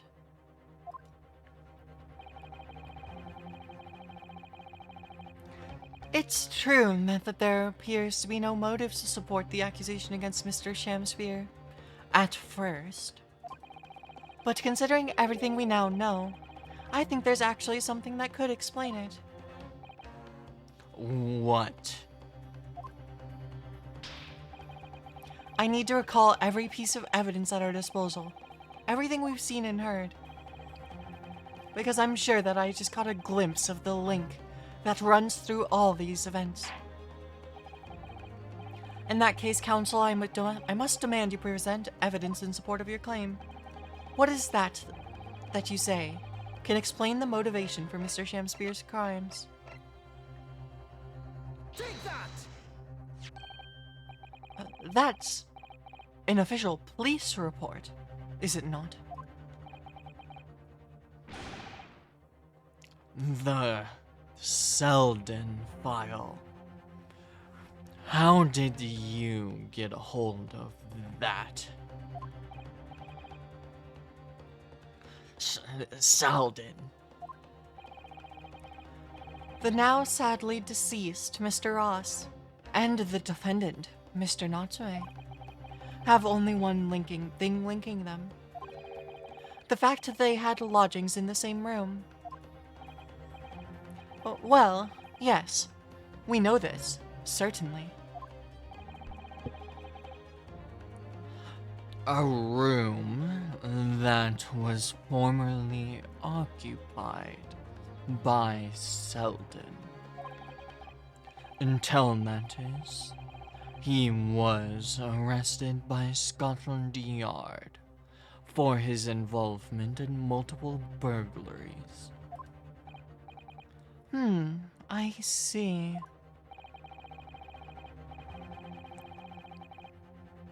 And it so happens that the convict Selden left behind one very substantial mystery when he died.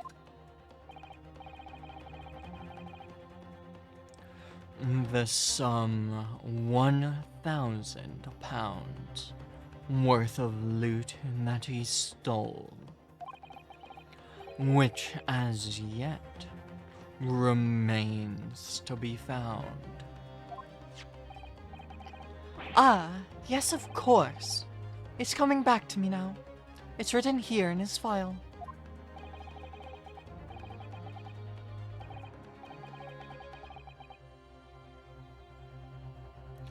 £1,000 lost en route to the underworld.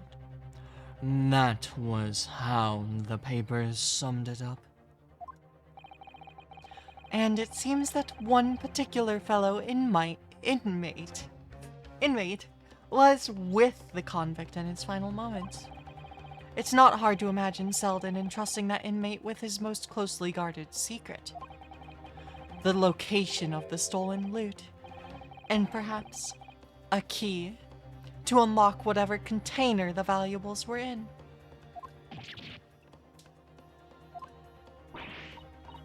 Oh, you mean this key is...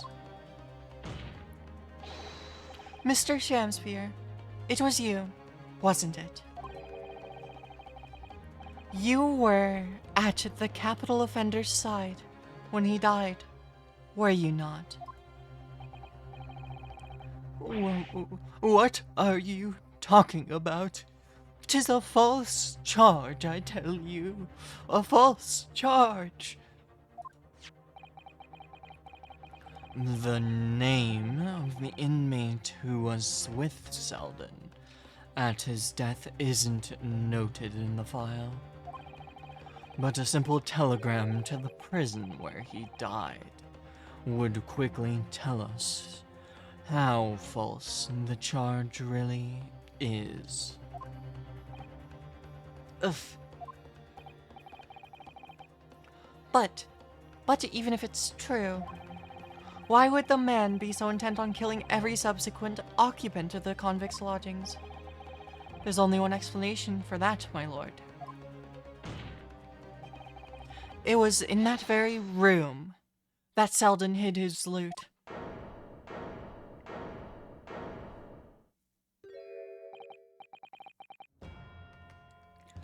So, it all comes out. Yes, and having established that, all of Mr. Shamspeare's subsequent actions start to make perfect sense. When he was let out of prison, following Selden's death, he made immediately for Mr. Garredeb's lodgings, in the hope of renting Selden's old room. However, the retired army man was unable to offer him the accommodation of his choice. Because Selden's old room had already been let to someone else, Mr. Duncan Ross. Which is why Mr. Shamspeare subsequently devised his gas-based plot to kill the occupant of the room. And when he was successful, he presumably intended to inquire about switching into the newly vacant room. However, a certain jittery someone had beaten him to it. Mr. Soseki Natsume, the defendant of this case, no less. So, you decided to use the ploy with the gas again, didn't you, Shamspeare? This time to oust Mr. Natsume. All for one simple and avaricious reason: to get your hands on the £1,000 of loot left behind by the dead convict. You. Ah!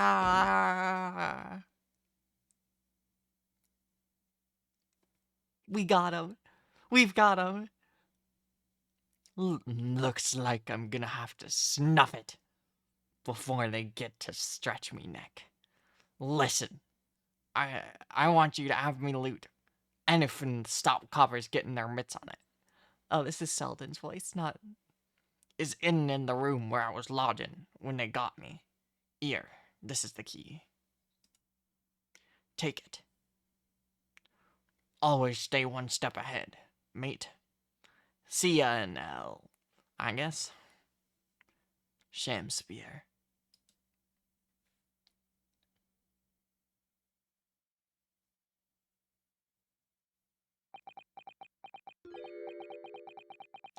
It's mine.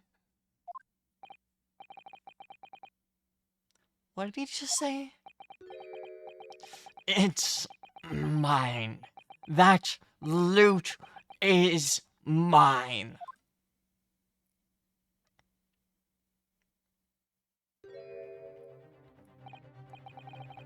Mr. Shakespeare. It's all lies. I don't accept any of it. Why should I? After all, you don't have a shred of evidence. You can't prove I killed that fellow.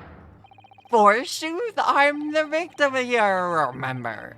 Isn't that right, ladies and gentlemen? If I don't admit to it, there's nothing you can do. You can't arrest me for the time being anyway. Verily, you can't arrest... Verily, you can't arrest the victim, can you? Isn't that right, ladies and gentlemen?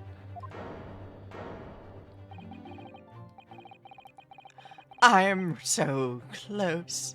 I just need a few more hours. I swore to myself that I'd get my hands on it. And I can almost taste it now. Do you really think I'd just give up? There's no question in my mind now. This man is guilty. Through and through. But he seems to be utterly intoxicated by the idea of that loot.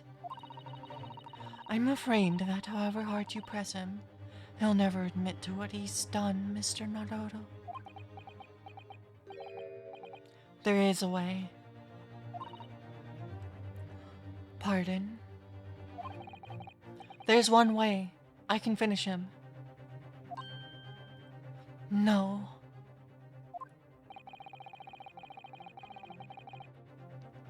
He's already committed the most heinous crimes to get his hands on that loot. Which means all we need to do is find it first.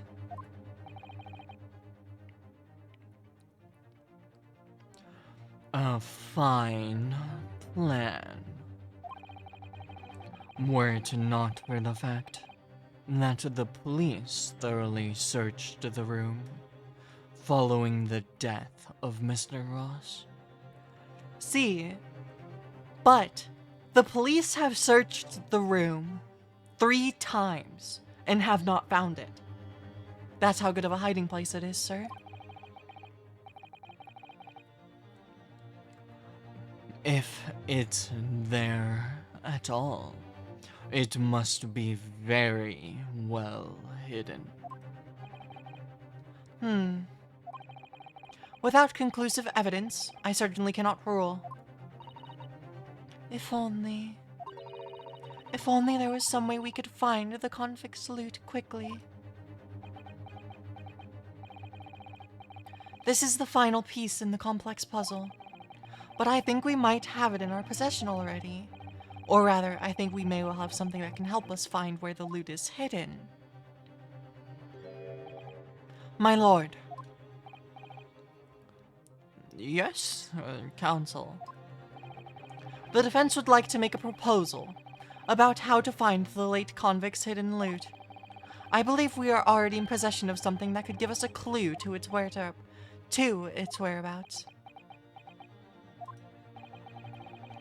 It's our last chance, so it has to be worth the gamble. Besides, we've used the same technique once already, and it definitely paid off then. Very well then, counsel. Let the court hear your idea. What do you propose we can use in order to locate the hiding place of the deceased victim's haul?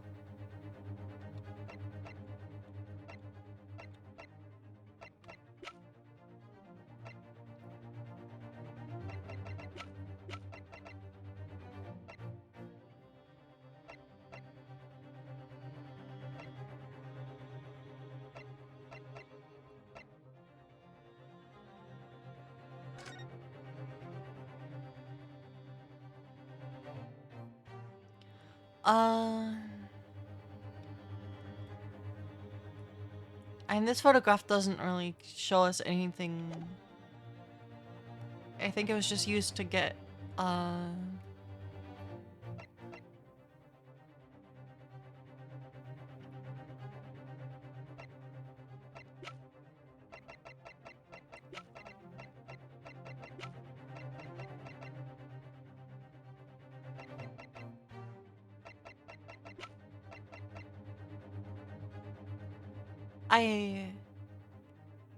I think we present this. Sholmes could find it quickly, right? And if this is wrong, we'll go with the photograph that hasn't been used yet. Take that!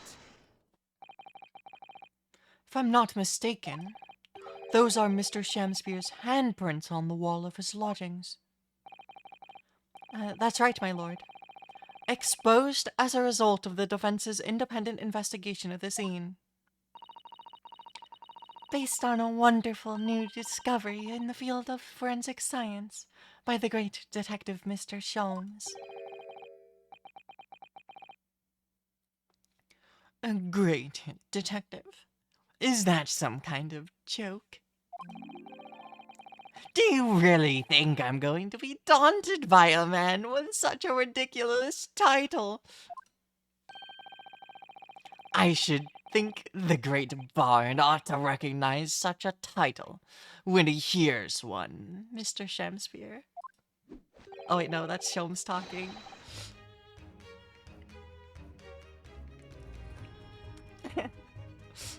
Okay, wait, I want to read that again in Sholmes' voice. I should think the great Bard ought to recognize such a title when he hears one, Mr. Shamspeare. Perhaps we should compete for the honor of most ridiculous title. Ah, 'tis Sherlock Sholmes himself. What are you doing here, great detective? Your usual haunts are the filthy back streets of the capital, are they not? Ah, Mr. Reaper, it's been too long. And I see your complexion has worsened since the last we met. Mr. Sholmes. He does know Lord Von Zeeks then. Well enough to say something like that in any case. Mr. Sholmes, though you may be heralded as the great detective by the population at large, that does not give you the right to come and go in my courtroom as you see fit. If I may, my lord, Mr. Sholmes' newly developed scientific method has helped us uncover vital clues in this case already. Clues, you say? I call them skin prints, my lord. My method identifies every location touched by an individual under scrutiny. It's the method by which we were able to ascertain this gentleman's gas pipe activities. You need only a small sample of something the individual has previously touched to make an indicator solution. In your case, sir, I used the teacup you had been holding. Elementary. So now, Mr. Naruhodo, Yes? what am I to use as a sample to make the indicator solution this time? Thank you for offering to help, Mr. Sholmes. When the convict was arrested, he was living in what now is Soseki-san's room. We need a sample to help locate Selden's loot that's hidden in his old room. What form will this sample take?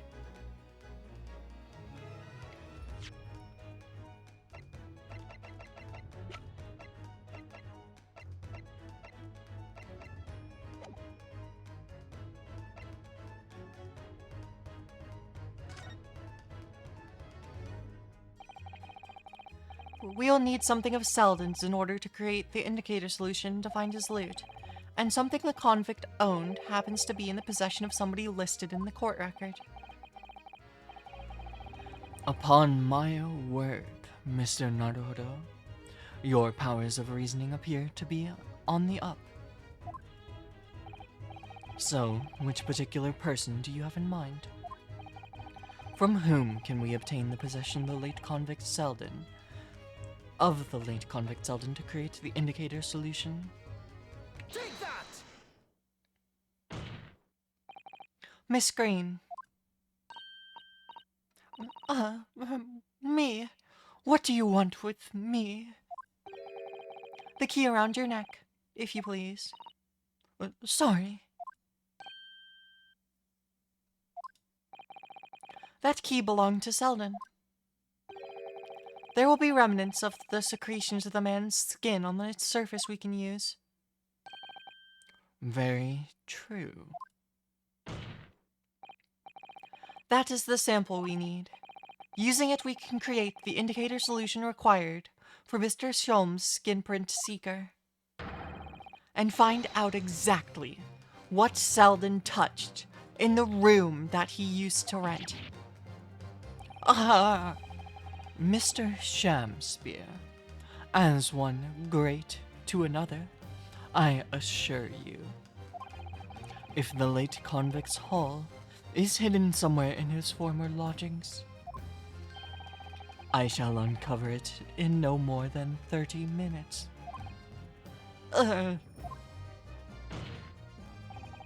So, Mr. Shamspear, the truth is well within our grasp now, and as such, you will never get your hands on Selden's stolen wealth. In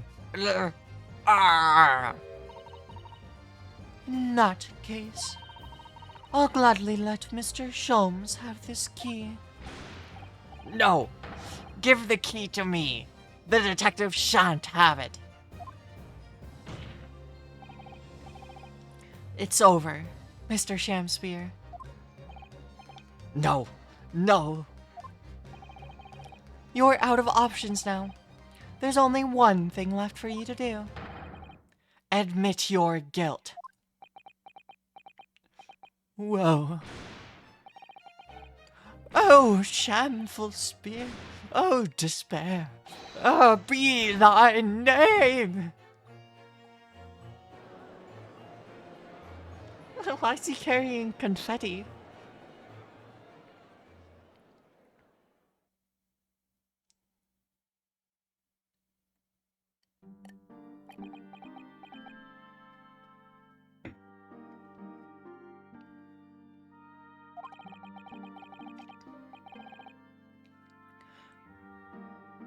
I never intended to kill the man. I just wanted to drive him out of the room. That's all. So you'd have time to find the convict's haul of stolen goods? Yet, after you killed the young man, you still didn't move into the room. I asked the landlord, of course. I pleaded with him, but he refused. Why? I was 3 months behind with the rent, for one thing. Mr. Garrideb really has had a lot to put up with. And he had the gas repair work done immediately afterwards, putting the room out of action for a while. And then this Japanese man swooped in at just the right moment to sign the new lease. Poor Mr. Natsume. What unfortunate timing. Then 5 days ago, after the incident on Briar Road, when the Japanese fellow got himself arrested, I thought I'd finally have my chance, but it wasn't to be.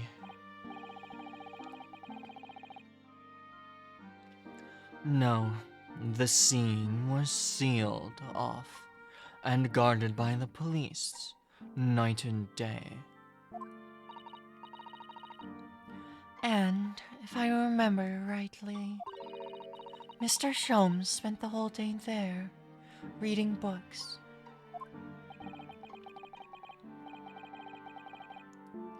I couldn't even enter the room, let alone search for the loot. Which is why, on the day Mr. Natsume was acquitted and returned to his room, you once again tried your trick of blowing air into the gas pipe that feeds the stove in his room.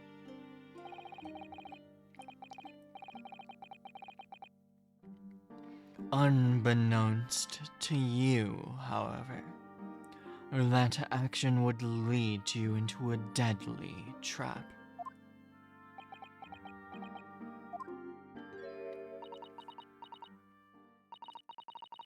William Shakespeare. How does it go? To be or not to be? That is the question. From Shakespeare's Hamlet, Act 3, Scene 1. Well, let me tell you, in your case, it's not to be. That is the answer. You deserve to die for what you've done.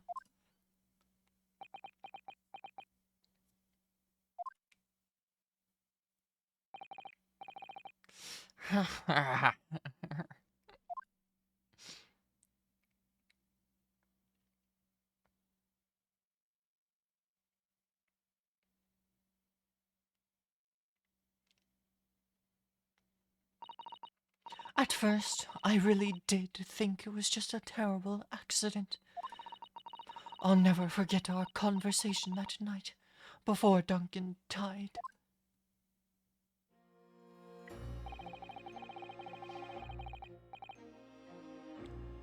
The gas supply in my new lodgings are a complete disaster, you know, Olive.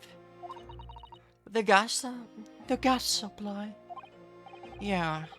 The stove always seems to go out in the middle of the night for some reason. That's no joke. They say it's the convict's curse. Oh, Duncan, please, I don't stay there.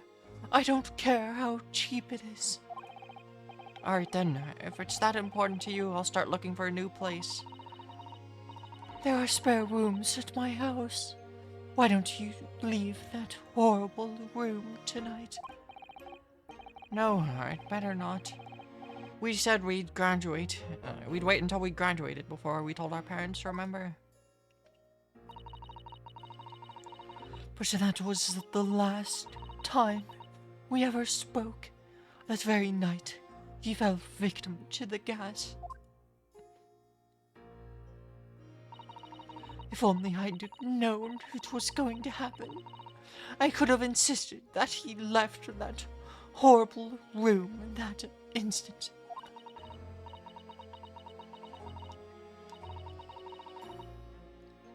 But instead, all I've been left with is bitter regret.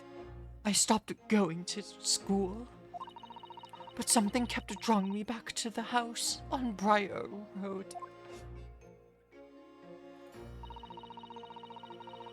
I saw a stooped-looking man with a mustache, Eastern-looking man with a mustache, coming out of the house one day when I was there. He walked up the road to grab Scrubbery for some food, so I followed him and sat myself down next to him. He had some watery-looking soup and started to pick a quarrel with the publican.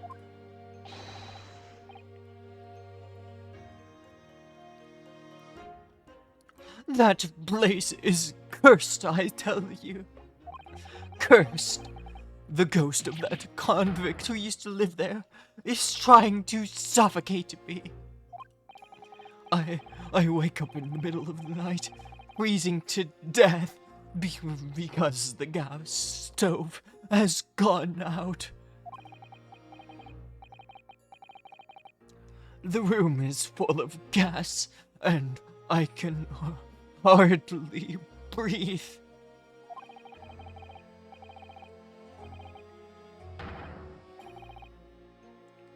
But the pipes have been checked. There's no problem there. It's like I'm the problem. That's what they're thinking. But how could that be? Duncan was gone, and now this man had almost suffered the same fate. Could it really be a curse? Then I remembered a rumor I'd heard about how the gas companies go around investigating the gas installation. A rumor? Ah, you mean... Yes. Everybody's heard the stories, it seems, about how they go around checking the pipes.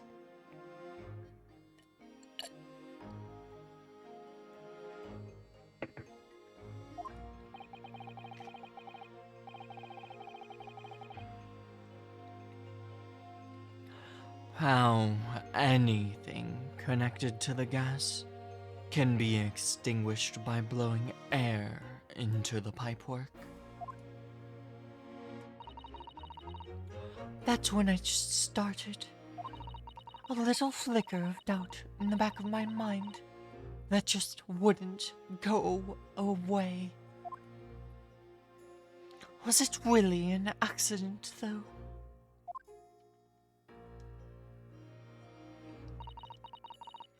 Once I'd had the idea, it wouldn't leave me alone. It plagued me day and night. So I bought this at one of the black markets in the East End. Black market. I'd never been. I just heard people talk about them, and you really can buy anything you can think of there. In some ways, being able to get my hands on this so easily made me even more determined. I had to find out, one way or another. Was Duncan's death an accident, or was it murder?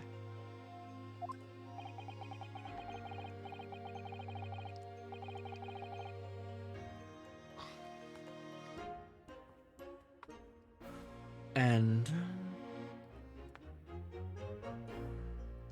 Excuse me. One sec. Oh. Stretch.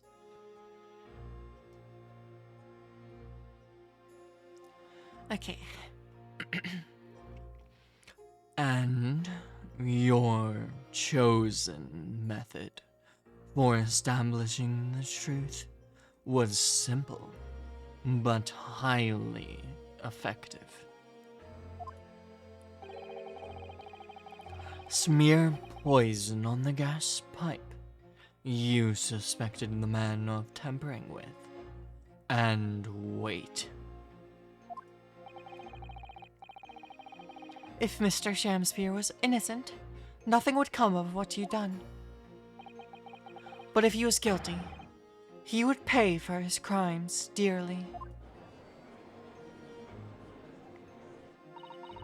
I found out the name of the man I suspected, William Shamspear. And then I wrote this little note. I have information regarding the death of Duncan Ross. Come to the Slug and Salad on Briar Road at 5 p.m. on the 17th. Don't tell anyone else about this letter or the meeting. It is a matter of utmost importance.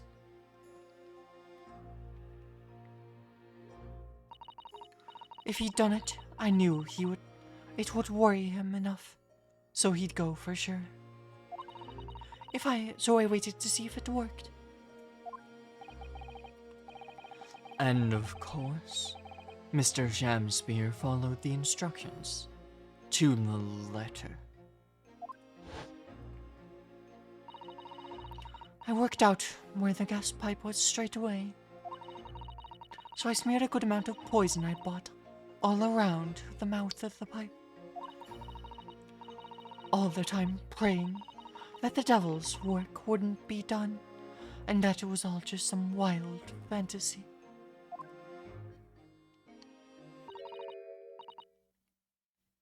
Actually, no. All the time praying that the devil's work would be done, and the culprit would get his just desserts.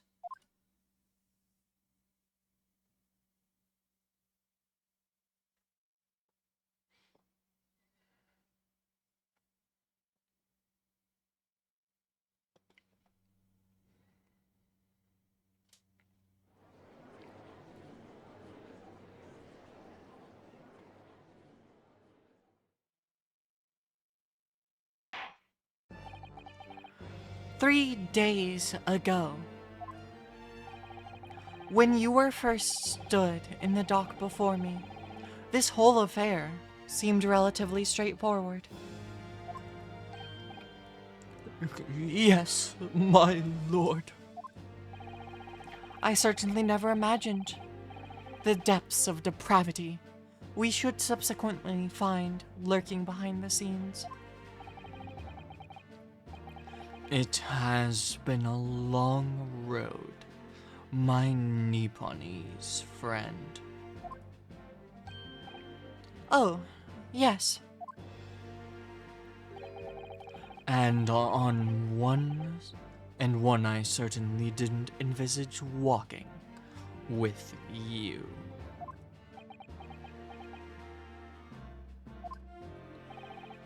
Nevertheless, together we have reached the light at the end of the tunnel, as it were.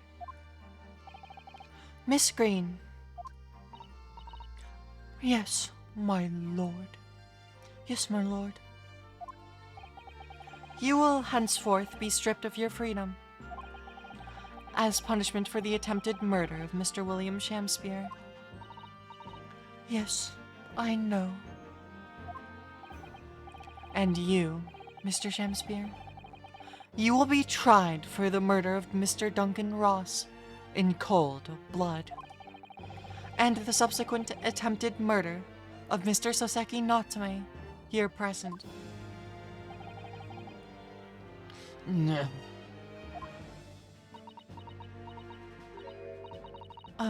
Mr. Naruhodo. Ah, yes.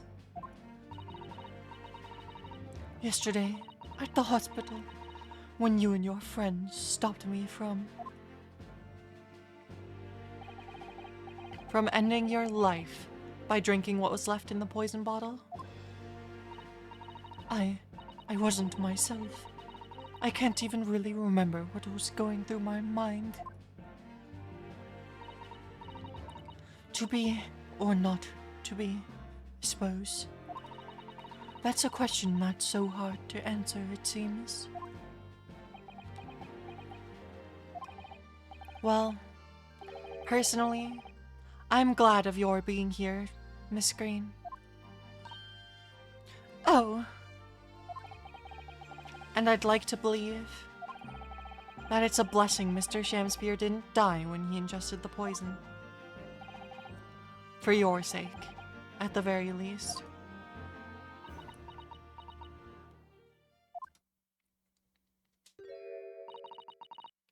Because of you, I chose life, not death. And now, you've made the truth come out at last.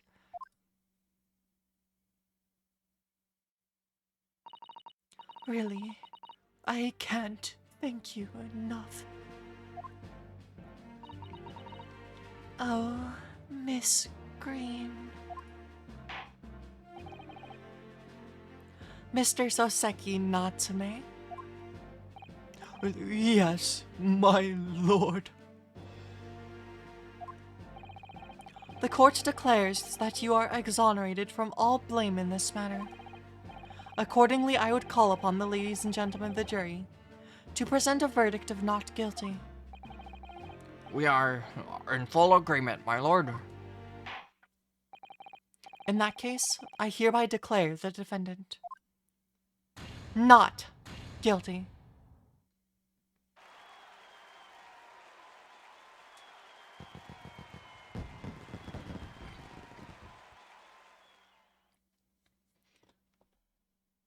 We saved Natsume again.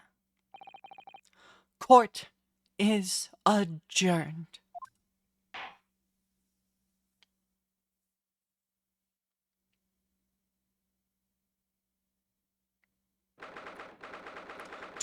February 3:24 p.m. The Old Bailey, defendant's antechamber. Oh, yes. Yes, at last. Divine justice duly done.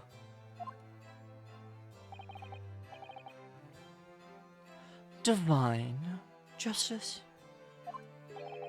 My dear fellow, if there were any divine justice in this world, you would shave that mustache. No, this has nothing to do with my mustache.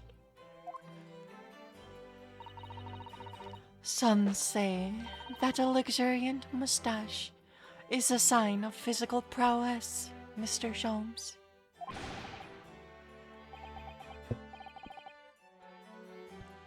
Locum student, Mr. Naruhodo Esquire. Once again.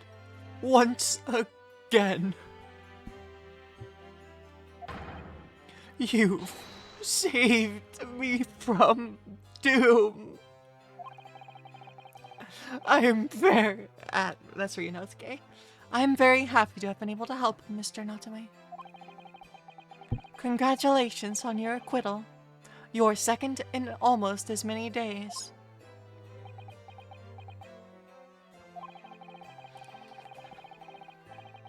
I was first acquitted with and gained affection for acquainted with and gained affection for English literature whilst in our great homeland empire.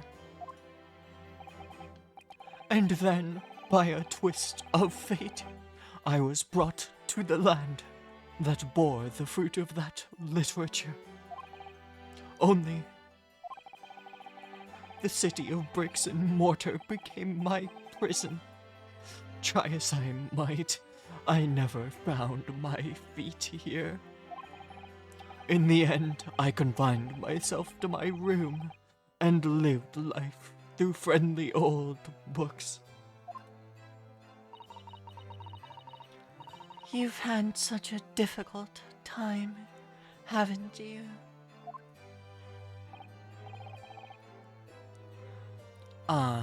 But a week ago now, I dragged you out of the dark and dingy room of yours.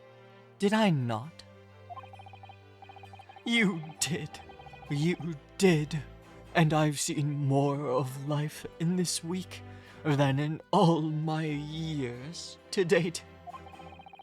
And for the first time, I feel I've begun to see the true face of the English that's so far been hiding from me behind a wall of fog.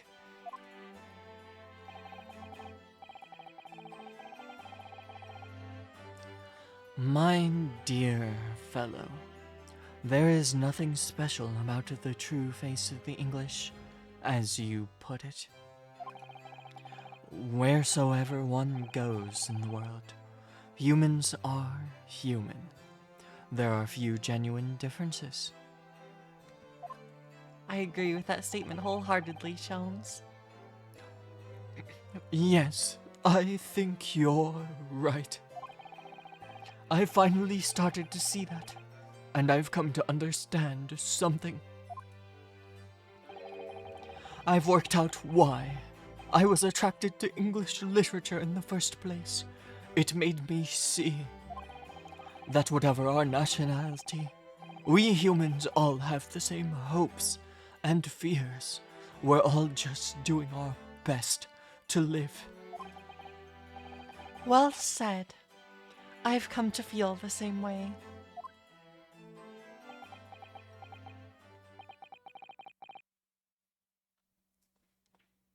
I've made a decision, too. I'm going to cut short my study tour here and return to Japan. What? Just when we'd become friends here in England. What a terrible shame. Oh, I know. That does tug at my heartstrings.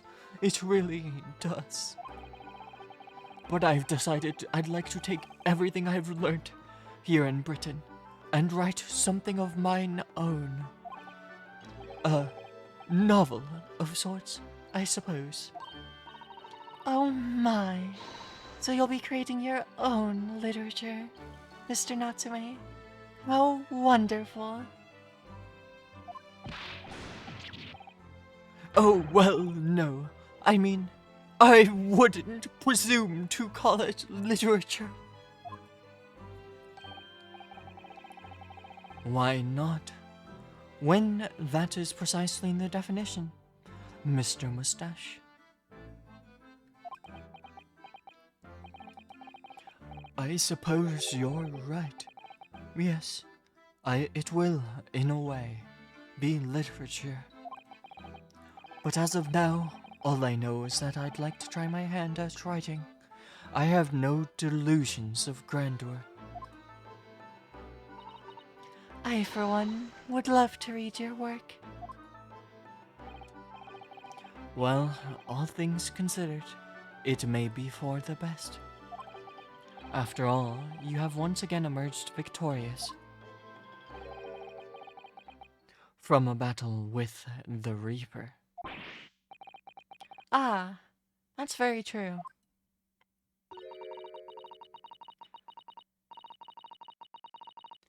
And there is no salvation for a person in the dock when the Reaper is the prosecutor. The desire to return post-haste to the perceived safety of your homeland is one I quite understand.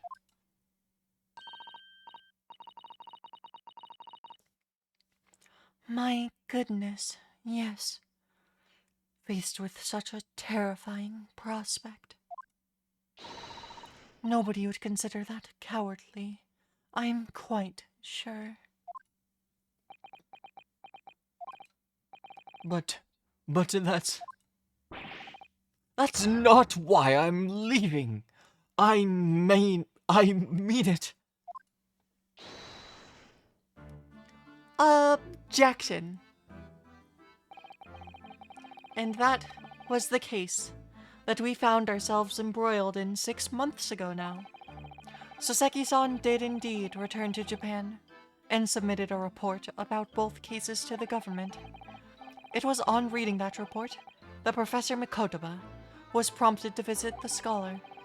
And barely any time later, Susato-san was given the news that she must return to Japan as well. On the back of a telegram, stating falsely that her father had fallen gravely ill. The only possible explanation that comes to mind is what happened after the trial, on the following day. The day that we uncovered the loot hidden by the now deceased convict in his former lodgings.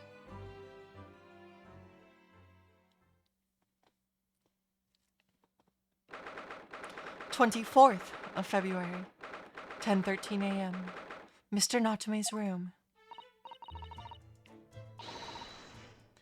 Oh, well done, Mr. Sholmes. How simply marvelous of you. To uncover the secret hiding place in just one day. Wasn't it supposed to take 30 minutes? As I believe I told you, my dear fellows, skin prints are extremely useful in such situations. Wouldn't you agree, Gregson?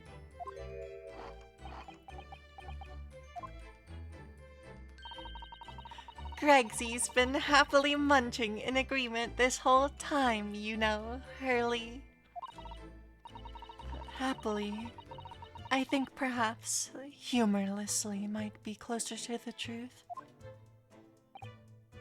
So, it transpires the man fashioned a hiding place in the ceiling. And what's in it? What exactly is the loot? Let us look then.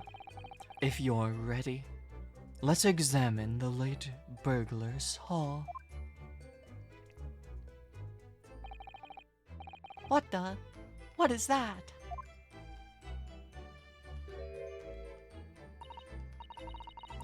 It looks to be some sort of neckband.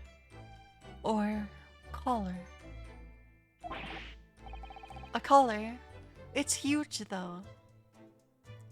It also has a bee engraved on the front.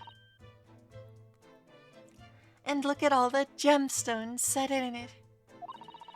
I can see why it was claimed to be worth £1,000. Perhaps I could have it as a belt. Oh, have you noticed on the inside there? There are some dark stains. You don't think they could be blood, do you? I mean, there's quite a lot of it. On second thoughts, perhaps I won't have it as a belt.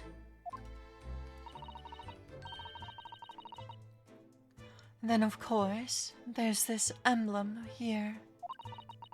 A large letter B and a small crown. What does it signify, do you think? Oh, I hadn't noticed that.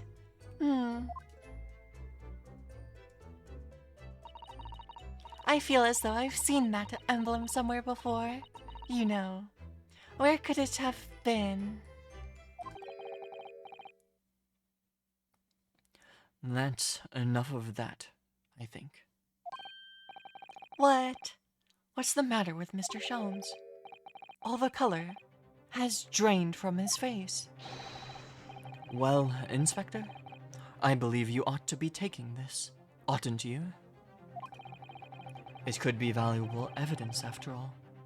It must be kept safely, under lock and key. Yes.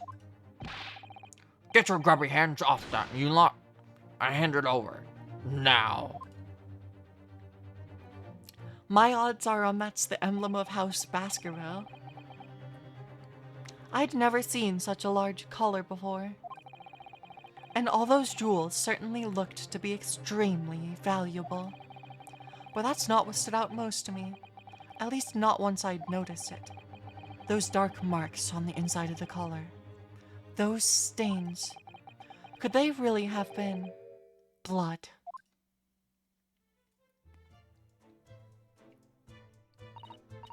Well, that was a funny case, wasn't it? But it's all buttoned up now. And you look very pleased, Iris. I am. Because I was starting to wonder what I could use as the basis of this month's story in the magazine. But this case will be perfect. It's been so fascinating. You're talking about the latest installment of the Adventures of Herlock Sholmes, I suppose? The mystery of the knife in the mist, and the mustached man in the convict's curse, perhaps? I could make it a two-part story. Oh, I can't wait.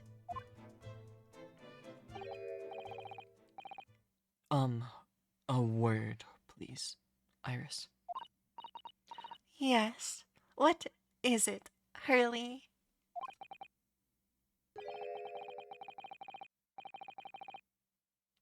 I'm sorry, but you can't write about this case. It's out of the question. What? Why not? It's a great case.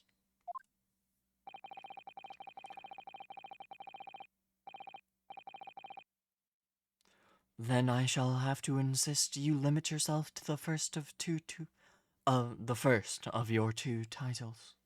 The second must never be written. Is that clear?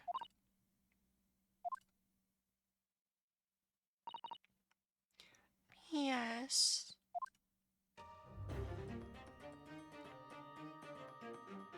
And so it was that the second of Soseki-san's cases became buried in obscurity. Now, looking back, I feel I understand. I can see why Mr. Sholmes forbade Iris from publishing the story. It would take a little longer before I saw the link between everything that had happened and would happen. For it wasn't until 2 months after the arrival of Susato-san's letter that events began to unfurl again, with an incident that took place at the very heart of the eagerly awaited Great Exhibition of London.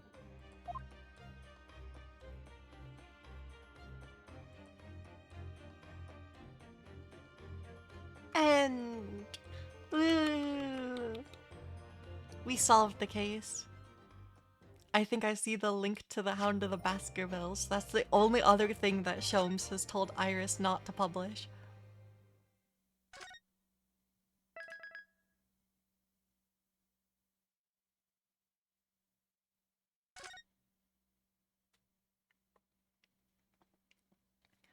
But yeah, uh, I think we're gonna call it here for the day. Uh, there's lots of voices in this case that are a little rough on me, so it'll probably be good for me to call it here rather than continue. But yeah, thanks everybody for watching and hanging around. I hope you all have a good rest of your day and or evening, and I hope you enjoyed the case as much as I did. We're really getting somewhere now. But yeah, next time I'll be live is 2 p.m. tomorrow. We're gonna be continuing metaphor. Metaphor. Yep. Also, not only did we expose one murderer, we exposed two. Yay! Victory achieved. But yeah, with that, I'll be signing off for now. Bye bye.